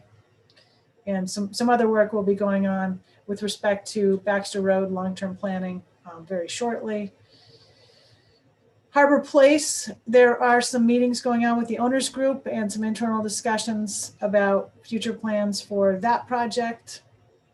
The WPI program this year, they did a Keep Nantucket project for town administration. Unfortunately, none of us were really able to watch their presentations because they happened to coincide exactly with the Board of Health Select Board meeting about PFAS a couple of weeks ago, but they are going to be put online. So hopefully you all will be able to take a look at that. Washington Street, Francis Street, going. We're prepping the concession RFPs for issuance, hopefully in January, and that may be something we bring to you to let you know what is going to be in them. I don't think there will be too much different than the last go around with the concession RFP, except for some clarifications that have come up in the interim. This is a little category I've been putting on the monthly report about items that we had to put on hold due to COVID-19. There are a lot of them, and we're trying our best to get back to them as we can. The real estate yard sale program, the real estate specialist and I have been working through this to present an update to the board, kind of a bit of not an overhaul, but more clarifications and updating it for current review. What should I call this? Current review categories that are taking place with the REAC group, and we hope to get that to you sometime in January. The Nantucket Water Quality Improvement Report I mentioned. Stormwater and or pool discharge regulations. We are really trying hard to get to these. We had started out with pool discharge regulations only, and there are some existing pool discharge regulations, but we wanted to strengthen them, and then we got into stormwater and trying to combine it all into one, and that's becoming a bit complicated. So we're still trying to work through that internally. As you know, the strategic plan is in progress. At some point, paid parking needs select board direction. And as you may recall, we do have a regulations codification project, and this was an effort to codify all regulations in a very similar manner as the town code is codified. And it will ultimately require each board that has regulations to basically readopt them. There isn't much in the way of changes except for updating certain types of language like Board of Selectmen to Select Board and things of that nature. We just have to it's kind of a process to schedule public hearings for all of these groups and explain to them what we're doing. And so just hasn't progressed too much farther, but hopefully we're going to get to that in 2021. Personnel, there's just some items listed there. We very fortunately have filled our human services director position, and we heard a bit of an update last week about the DEI director. Collective bargaining negotiations are ongoing, and pending we have 2021 annual town meeting logistics. And I do still have some question from Chapter 91 licenses that came up at your November 4th meeting. That's about it.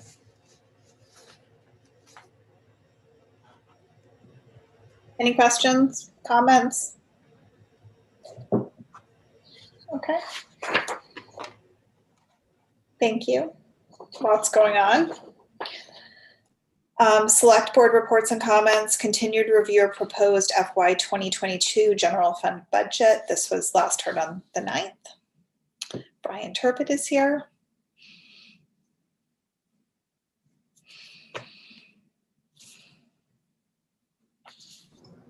I'm just here if there was any other questions from the board. Madam Chair, we've been every year putting this on the week after the presentation is given, in case the board members have had more of a chance to review the message or the PowerPoint and come up with any additional questions. And we do have the public hearing scheduled for January 6th. But if there's any other questions from the public, we're happy to try to answer them. Christine? Thank you. This is a general question I received this past week. With COVID back in March and April, the town wasn't able to act quickly like other towns were to provide relief to businesses. I didn't know if there was anything that we could put in this budget to help support small businesses in 2021 and 22. Well, I guess we'd have to have a proposal as to specifically what that would be and what relief that would be. I'm not sure what relief other towns provided besides what the state programs were. So I think we'd need to know a bit more about specifically what we are looking at, and that type of thing probably would have to be done through some kind of a grant program. I don't know if, John, you know about any other towns that have done something like that?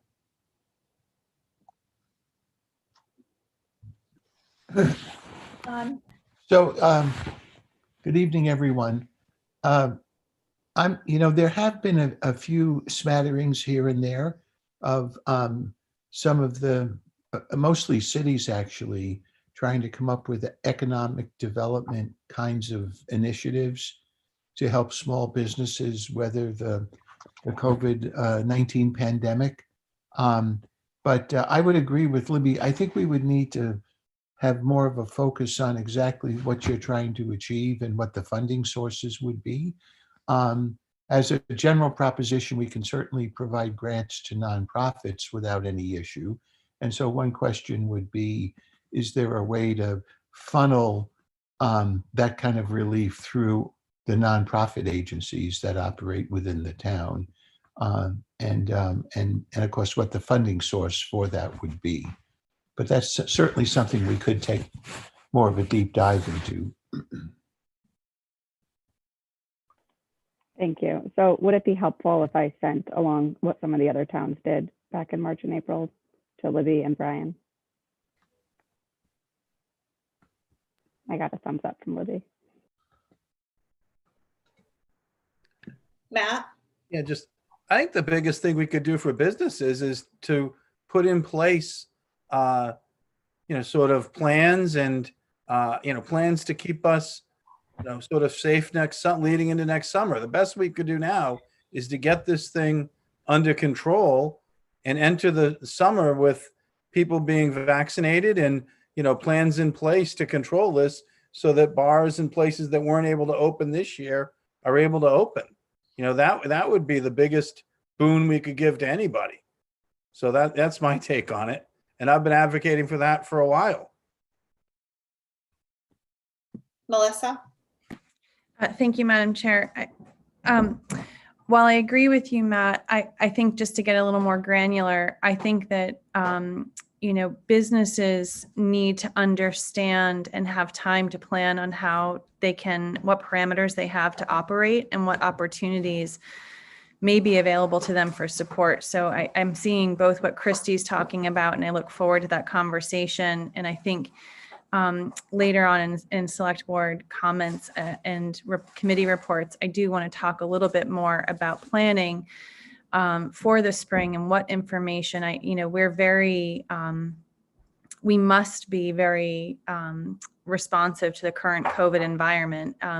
But if we can have some sense of, honest conversations about, where we may be end of April, early May with the vaccine, that gives businesses an opportunity now to start planning for how they're going to need to operate as they plan to open for the spring. So I do think there's some really important conversations we need to be having about maybe it's utilizing our economic recovery task force in a new and different way to be planning and proactive rather than reactive. Thank you, Melissa. So that will be to be continued in addition to the other items that we raised last week. And if there's anyone from the public who has a question or a comment tonight, I'd be happy to take it, but we will be having a public hearing in January. Okay. Oh, Rick Atherton.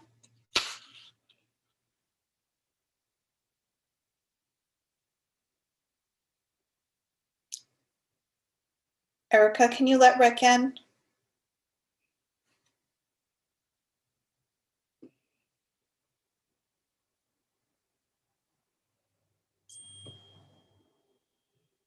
Rick? Yep, can you hear me? Yes, go ahead. Great. No, I just wanted to comment. This happened a year ago. Last week, as I looked quickly at the written presentation by the finance director, it seemed clear to me that the Island Home, quote unquote, override was again up for discussion. And I think it's clear that the Island Home is not increasing its expense levels, it's other areas of the town. And I think the board would be well advised to have if you feel there should be an override, have an override for those areas where expenses are increasing at the level of the override. And,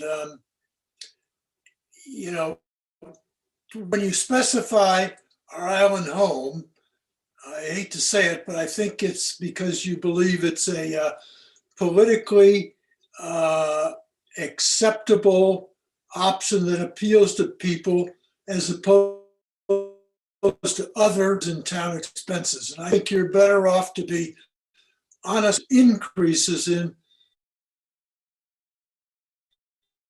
expenses.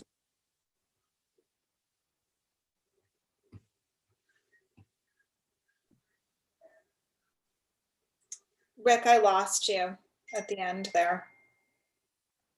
Yeah, okay. Oh, no, now I can hear you. But the whatever you wrapped up with was good. I don't know how. Yeah, essentially, I was wrapping up, Dawn, to say that the fight is really for the general fund.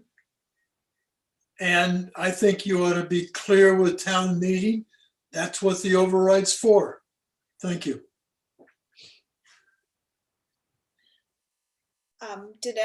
Brian, did you want to comment on how the expenses have been working with the Island Home?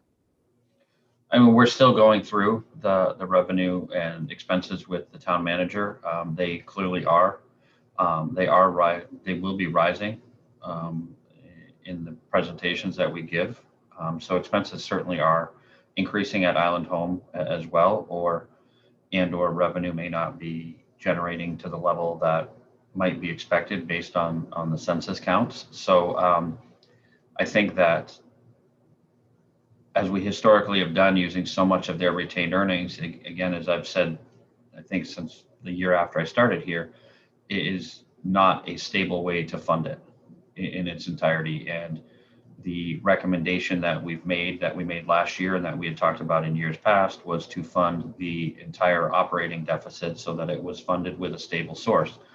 You know, I think it's the most logical way to do it. I certainly don't think that funding it with retained earnings and funding the way we've done it with funding 2.5 million through normal levy capacity when there's a lot of demands on everything is the best way to do to fund an operation that clearly is something that we are going to be in the operation of for the foreseeable future, I guess, at this point. So I think that it makes sense if we're going to fund it correctly. And that funding recommendation by the town manager and town administration is that we consider the override again this year for that operation. Could you also just clarify for the audience what you mean by retained earnings? Because it's not what we generally think of in regard to retained earnings when it comes to the island home. So retained earnings essentially under the way that it's calculated by DOR is you take the cash on hand at the end of the year and you subtract out any reserves that have to be accounted for, such as encumbrances or we don't have any but accrued payroll, things of that nature. And when all of that is subtracted out of it, or any town meeting actions, then you end up with what is left over, what is what's known as retained earnings. Most of retained earnings are certainly calculated or created by revenues or expenditures doing better than we had anticipated. So it basically becomes in the enterprise funds, it's cash on hand minus any statutory reserves that we have to make against that money. That wasn't exactly the explanation I was looking for. Was actually in regard to the CPE funds. Okay, well, it's usually what generates the retained earnings. CPE certainly over the past 5 years has contributed considerably, if not all of the cash that the island home had at the end of the year that was calculated towards retained earnings. We did not receive it last year. In 20, we still expect hopefully that we'll get it sometime in 21, and we filed the most recent certified public expenditure report, and we're hoping that we'll get that consistent with the way it's been in previous years in April to May. Last year, certainly with CPE, we would have generated more retained earnings than we generated, but we did still generate retained earnings at the island home. Thank you. Matt?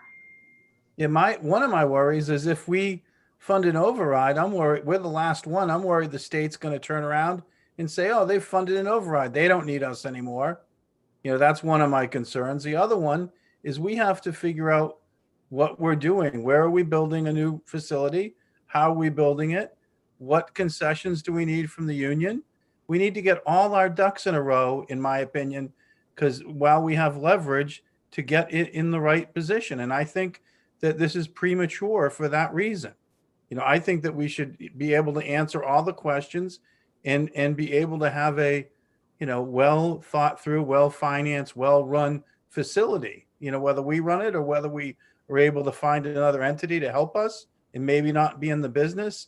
All those issues that we've been talking about for years should be solved, in my opinion, before we put the override in. As soon as we put the override in, or as soon as we vote a building, everyone's going to look for, you know, what's the next thing we can get. And so I just, you know, I feel very strongly, I bring this up every time. And I just think that we need to get those things solved and then move forward. And hopefully this would be the pressure and get us to do that.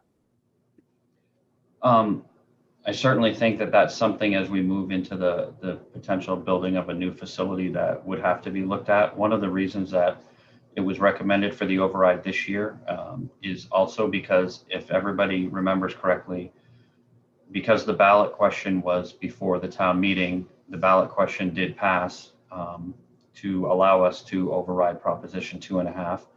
But the board, because of the global pandemic, made a decision not to ask for the override dollars in the operating budget last year. And we funded that with $3.5 million of free cash and $1.5 million in retained earnings.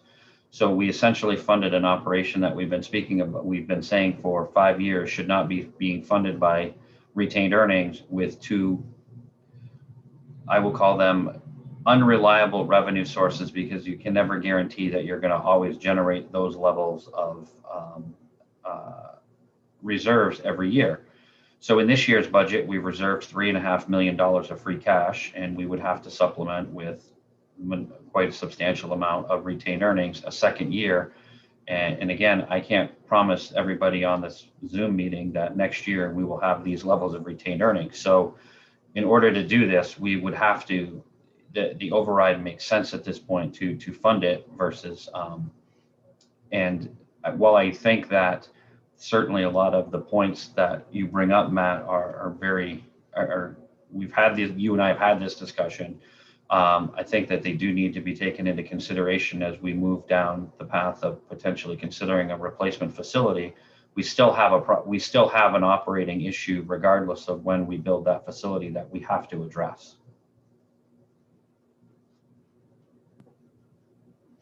Yeah, thank you, Brian. And I mean, I will say that we could approach this in a different way and just do a general override to the entire budget to increase our revenue source. But I have always felt strongly that that it's appropriate to separate out the needs of the island home, and as a community to talk about committing to the long-term subsidy of such an important service to our island, and that this is a way for us to really recognize that and do that. And I was encouraged that it did pass the ballot this past year, but we didn't get to have the discussion at town meeting. And I hope that we will bring it forth to have the discussion. That's my take. Rick Atherton has his hand up again.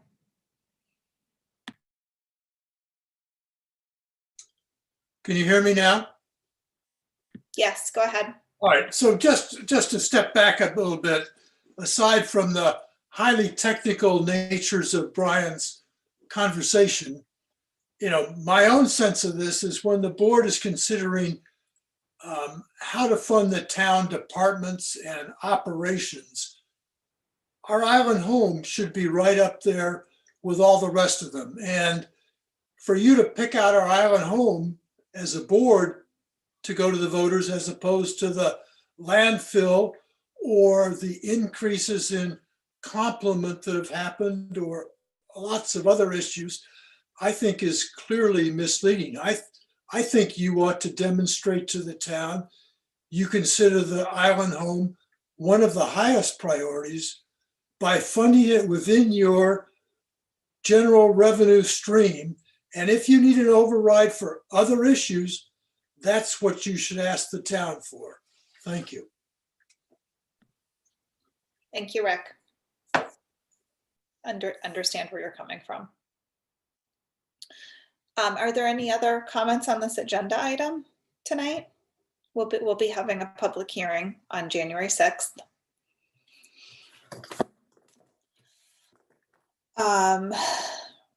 Next up, I know Nancy Holmes has been waiting patiently all evening. Reschedule date of 2021 annual town meeting and town election. Libby? So, okay, I apologize. I probably should have gotten the moderator on here too. But I thought this might be sort of quick since you had already a discussion about rescheduling the annual town meeting and the election from April 5th for the town meeting to June 5th, and the election from April 15th to June 15th. Just checking the dates, yeah. So there's a information sheet in your packet about this. At your December 2nd meeting, you discussed the feasibility of holding an indoor town meeting in April, and the discussion led around to it's most likely too iffy to do that, and people may not feel comfortable by that. Even if there's a vaccine out, it certainly will not have gotten around to everybody on the island by then. And I think it was determined that it was just safer to be able to plan on a town meeting and not have any doubts about it. So we are right. We have had a small work group that has the moderator, the town clerk, the school facilities director, myself, our chief technology officer, the public health director, the assistant town manager for administration, and our finance committee chair. And also we had some input from select member Christy Ferrantella. So we basically are recommending that, pretty much what you all talked about a couple of weeks ago, to reschedule town meeting from Monday, April 5th to Saturday, June 5th. Rain date would be Sunday, June 6th. And a continuation date, if need be, would be Monday, June 7th. The annual town election would be rescheduled from Tuesday, April 15th to Tuesday, June 15th. And we would hold the town meeting outdoors in one of the school parking lots. And that specific lot is to be determined. We have a lot of logistics that we need to work through. And those include what's in the information sheet, beginning with the warrant timeline. We need to make some revisions to it, and I'm working on that now. I don't have it ready right this moment, but the deadline for articles most likely should move out a bit. And I think my recommendation would be to make that deadline January 20th at this point. That is the date you were going to adopt the warrant. So I think it perhaps makes sense to make that the new deadline for warrant articles. And anybody wishing to submit one would have to submit it by then. Departments, I would say, need to have them in already and would need to speak with me about anything extra that they are thinking about. And then the board would adopt the warrant most likely mid-February. So those things need to be worked out a bit, but hopefully by your January 6th meeting, I will have a timeline to review with you. This also would, moving the town meeting out does give a bit more time for the development of motions, hopefully reduces the need for technical amendments, and would increase our ability to get the warrant to the printer and mailed out to voters well before the town meeting. One of the logistics is the projection screen. We will not have a projection screen at an outdoor town meeting.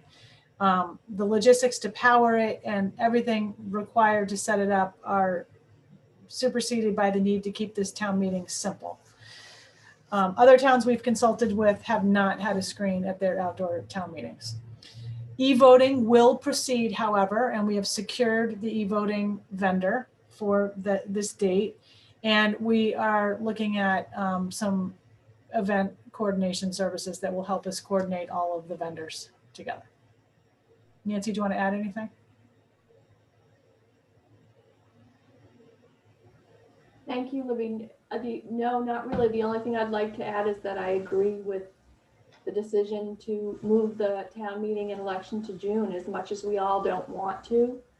I think the safety and also the idea of perhaps many people having to be in as many as 4 different rooms will be very unsatisfying to a lot of voters, I fear. So I think being in one large place, I think will be more appealing to voters. Thank you. Melissa? It's a question, Dawn, through you. Will that change the timeline for town election nomination paper submissions and all of those things? Yeah, Nancy can maybe speak to this, but there's a statutory time frame for nomination papers so many days before the election. So that will move out. I don't know if Nancy has a specific date. I don't have a specific date yet. No, I have to look into that. I don't, do you remember off the top of your head how many days? They're normally available, if you know, back in the old days, they would be available the first Monday of the new year, and they would usually be due back around the 18th of February, which is generally about 6 weeks out. So I suspect we'll be looking, and I don't know if town council knows this statute off the top of his head, but I suspect that we would be looking sometime, papers being available in March and due sometime in April, something like that. Right.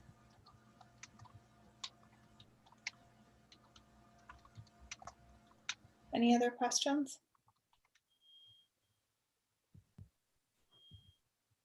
Okay. So do you want to You vote? want us to adopt this? Hmm?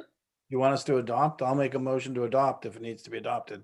I think it's just a motion to schedule or reschedule the town meeting from April 5th to June 5th and the election from April 15th to June 15th. So moved. Second. Second. Thank you, Christy. All those in favor by roll call: Matt Fee, Aye. Jason Bridges, Christy Ferrantella, Aye. Melissa Murphy, Aye. Don Holgate, aye. That carries unanimously. I think that it'll be kind of fun to have an outdoor town meeting. New thing. Committee reports is our last item on the agenda this evening. Melissa? Just for our future consideration, as I mentioned earlier, I'd like to have a conversation around the Economic Recovery Task Force and redirecting that to some planning. I think we just saw some great planning from town administration of a major community-wide event being postponed and giving people ample time to plan. And I think our businesses and our business community could use some guidance in that respect. A tack we're taking internally, as an example, in the Chamber of Commerce is looking at, events and then looking at what state guidelines might be if we're in, phase 3, step 2, or if we're back to phase 3, step 1, and what that might look like. So I think it's prudent for us to start planning so we can give our businesses as much runway as possible to plan. I totally agree with that. Are there any other committee reports? Jason? Just a comment, and I'll kind of follow a little bit what Melissa was saying. This is our last select board meeting of the year, right? January is our next one, all right? So it's been kind of a strange year. It's been a tough one, and I just want to reflect a minute on some of the positives, and at the same time, I understand how much suffering has been out there and how tough this year was for people who've lost family members. Businesses have went under. I mean, it's been a very difficult year, but there has been some really good things that have come out of it. And I want to make sure that we think about those and continue through this winter and spring, because it's going to continue to be difficult. One of the things that I really was impressed by this community is how people came together and talked more than they have before. And that goes from like the nonprofit sector connecting with the public sector, connecting with the private sector. So Health and Human Services was with the town was dealing with nonprofits in a way we never have done before. And so Melissa, you talking about bringing up the Economic Recovery Task Force is what made me think of it. Like Christy, you and Janet, and Amy, we're talking almost on a daily, weekly basis. I remember you saying things to me like, we should do this even outside of COVID. Like those three entities have never really collaborated that much. And I saw with the Community Foundation and the food pantry and the hospital, and like all these different entities were coming together to get through this. And, no one knew how to get through the pandemic, and it was difficult right off the bat. So those were some of the things that I see that we did really well. So we need to keep talking, we need to keep collaborating and keep the relationships going. All the relationships that we've built in the state, right? And that has really benefited, making those phone calls, because it's different here, because it really is different on this island. I think this all kind of popped in my head, Melissa, when you brought this up, like when Brian was preparing us for 60% down, in revenue streams with, lodging and meals and permitting, right? And that didn't happen. And that's a good thing. And, the moves we made and progress we made in the DEI sector, right? And, we don't have a DEI director, but we went through a very, very long process and we are getting somewhere. So that's a big positive. I'm trying to find the silver linings, and there's a lot of them. I think there's a lot of people who have access to select board meetings and HDC meetings and all the different town meetings they didn't have before because they didn't have time to leave their office, or maybe they didn't have able body to get into all the way into 4FG. And I'm sorry I'm going long here, but I think this is important. People got outside more. The outdoor dining. I mean, we could go on a lot of the things that we learned, and we were kind of pushed to do that we never would have outside of what happened this year. So I know it's going to be tough in the next 2 or 3 months and getting into the spring, into the summer. But I think I really love this community, and I love that this board and town departments and the nonprofits. Well, that's another thing. Like donors in the nonprofit sector really stepped up this year in all the different nonprofits to help out, not just the human and health services. I really like living here, and I really like being a part of it. And a lot of tough things did happen, but we really came together. And I want to make sure that we kind of honor that, enjoy it, sit there for a second, pat ourselves on the back, and then continue to do it this next year. Thank you, Jason. That was really, all of those thoughts were fantastic. And I do worry going into the dead of winter that we're going to see more financial fallout for our community that hasn't quite been realized yet. And, to figure out anything that we can all do as an entire community to support. And I'm looking forward to saying goodbye to 2020 and welcoming in 2021. And I hope everyone has a great holiday, and that, and I hope that we get far ahead of planning for our 2021 season, and all the things that we can and will put in place for that. Anybody else want to make any comments before we adjourn? Oh, go ahead. I was just going to say, with thanks to Jason for that wonderful reminder of the strength of our community, I would make a motion to adjourn. Second. All those in favor by roll call: Matt Fee. Aye. Jason Bridges. Aye. Christy Ferrantella. Aye. Melissa Murphy. Aye. Aye. I'm sure I'll see you all before next year, but to the rest of everybody else, see you next year. Erica, I know you need us to sign stuff tomorrow. Tomorrow morning. Thank you. Bright and early. Thank you. Good night.